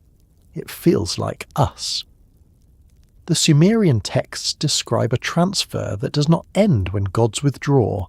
It continues through behavior, orientation, and expectation. By the time the Anunnaki become a closed chapter, the inheritance no longer depends on memory of them at all. It has already passed fully into human systems and human psychology. We still live inside many of those systems. Modern societies no longer justify authority by descent from heaven, yet authority itself remains central. We continue to organise ourselves hierarchically. Roles still determine status. Titles still confer power. Obedience to structure is still expected long before it is questioned. Even when authority is contested, it is contested using the language and mechanisms of the same hierarchical order. We rarely ask whether hierarchy itself is optional. We argue over who occupies the top, not whether the structure should exist. That assumption is an inheritance. Work remains obligatory. Identity is still closely tied to labour. People introduce themselves by what they do. Value is measured by productivity. Idleness carries stigma even when survival no longer depends on constant physical effort. Guilt accompanies rest. Anxiety accompanies inactivity. These feelings feel personal. They are not. They are echoes of an older orientation in which work was not a means to fulfillment, but the condition of participation. Modern economies have transformed the nature of labour, but not its moral weight. Work still feels necessary in a way that goes beyond a material need. This persistence is striking. Technological abundance has not freed us from obligation. It has intensified it. Efficiency has not produced rest. It has produced higher expectations. That logic aligns perfectly with a worldview built on maintenance rather than completion. Systems that must be maintained never reach a final state. They always demand more attention. Timekeeping remains one of the clearest inheritances. We live by clocks. We schedule lives down to minutes. We experience stress when out of sync. We equate lateness with failure. These reactions are emotional before they are rational. We do not experience time merely as measurement. We experience it as pressure. This pressure is ancient.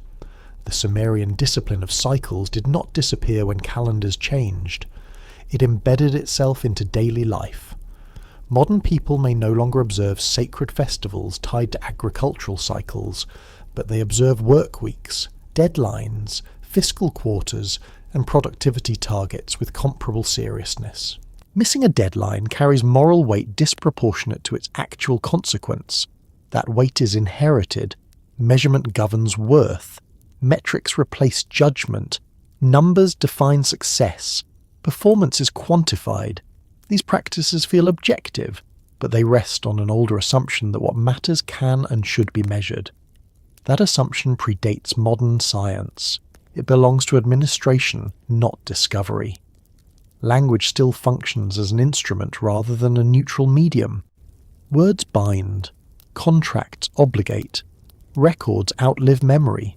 Written agreements carry authority independent of intention. People fear misstatements. They choose words carefully in formal context because consequences attach to phrasing. This fear is not irrational. It reflects an understanding that language participates in reality rather than merely describing it. We still swear oaths. We still invoke authority through language. We still treat certain formulations as irrevocable. This orientation persists even when belief in divine enforcement fades. Courts replace gods. Bureaucracy replaces ritual. Documentation replaces memory. The function remains. Social order continues to operate quietly. Most people rarely question the legitimacy of the basic structures that organize life. Education, employment, governance, law. These systems feel inevitable. They are criticized, but rarely imagined away. Imagination focuses on reform, not replacement. This limited imagination is not a failure of creativity. It is a consequence of inheritance. Systems that feel natural are difficult to see as constructed. The sense of being watched has not disappeared. It has changed shape. Modern societies may reject the idea of divine surveillance, yet people behave as if observed. Reputation matters. Records persist. Digital traces accumulate. Even alone, many people experience anxiety about actions that violate norms. This anxiety does not require actual observers. The possibility is enough. Internal regulation remains powerful even when external enforcement is minimal. People self-censor, they conform, they anticipate judgment from systems rather than individuals. This internal observer didn't originate with cameras or algorithms. It predates them by millennia. Memory still outlives its source. Many practices persist long after their original rationale has vanished. Traditions continue without explanation. Laws are enforced because they exist, not because they are understood. Institutional habits resist change even when circumstances shift. Organizations behave like ancient systems. They preserve procedure over purpose. They repeat actions because repetition itself signals legitimacy. This is procedural memory at work. The withdrawal of original authorities has not freed humanity from constraint. It has transferred constraint fully into human hands. We enforce what we no longer remember choosing. This enforcement feels neutral. It feels rational. It feels necessary. That feeling is inherited. Even morality continues to operate without full explanation. People feel guilt before they articulate reasons. They experience shame without clear origin. They judge themselves harshly for deviations that cause no harm. Moral weight still precedes moral language. Ethical debates exist, but they occur on top of a deeper substrate of unexamined expectation. Certain behaviors feel wrong regardless of justification. Certain limits feel inviolable even when logic fails to support them. This is not because humans are irrational. It is because moral orientation was never purely rational to begin with. It was structural. The modern world often frames itself as having escaped ancient constraints. Science has replaced myth. Law has replaced divine judgment. Individual freedom has replaced cosmic order. And yet the underlying orientation remains strikingly similar. We still feel obligated to systems larger than ourselves. We still fear consequence without fully understanding its source. We still accept limits on growth, on behavior, on expression, justified now by sustainability, legality, or social stability rather than divine decree. The justifications change, the structure persists. Even resistance follows inherited patterns. Rebellion rarely seeks to dissolve systems entirely. It seeks to invert hierarchies, redistribute roles, reform procedures. The grammar of dissent remains system-bound. True rejection of maintenance is rare because maintenance feels synonymous with survival. The Sumerian worldview did not imagine a world without order. It imagined only variations of order. Collapse was feared not as loss of meaning, but as loss of structure. That fear persists. Modern apocalyptic anxieties rarely focus on existential emptiness. They focus on breakdown, infrastructure failure, social disorder, loss of coordination. These fears reflect inherited priorities. What we carry forward is not knowledge of ancient gods. It is a posture toward existence, a sense that life must be organized, measured, maintained, and regulated. That deviation carries risk. That excess invites correction. This posture shapes policy, economics, psychology, and culture.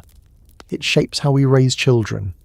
We train them early to follow schedules, obey rules, respect authority, and feel accountable even when unsupervised. We rarely explain why these structures exist.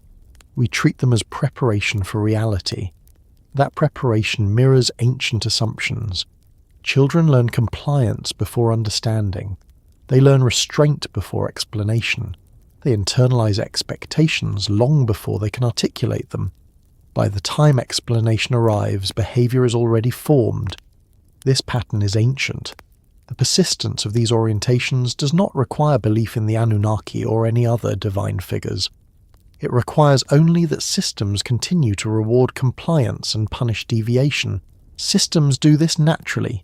The Anunnaki's legacy, therefore, is not mythic. It is operational. It exists wherever humans feel obligated to maintain structures they did not design, wherever they feel watched without watchers, wherever they experience moral weight without explanation, wherever they accept limits as inevitable rather than chosen. These experiences are not proofs of ancient intervention. They are indicators of inheritance. Inheritance does not announce itself. It embeds. This embeddedness makes it difficult to distinguish what is human from what has been shaped by long continuity.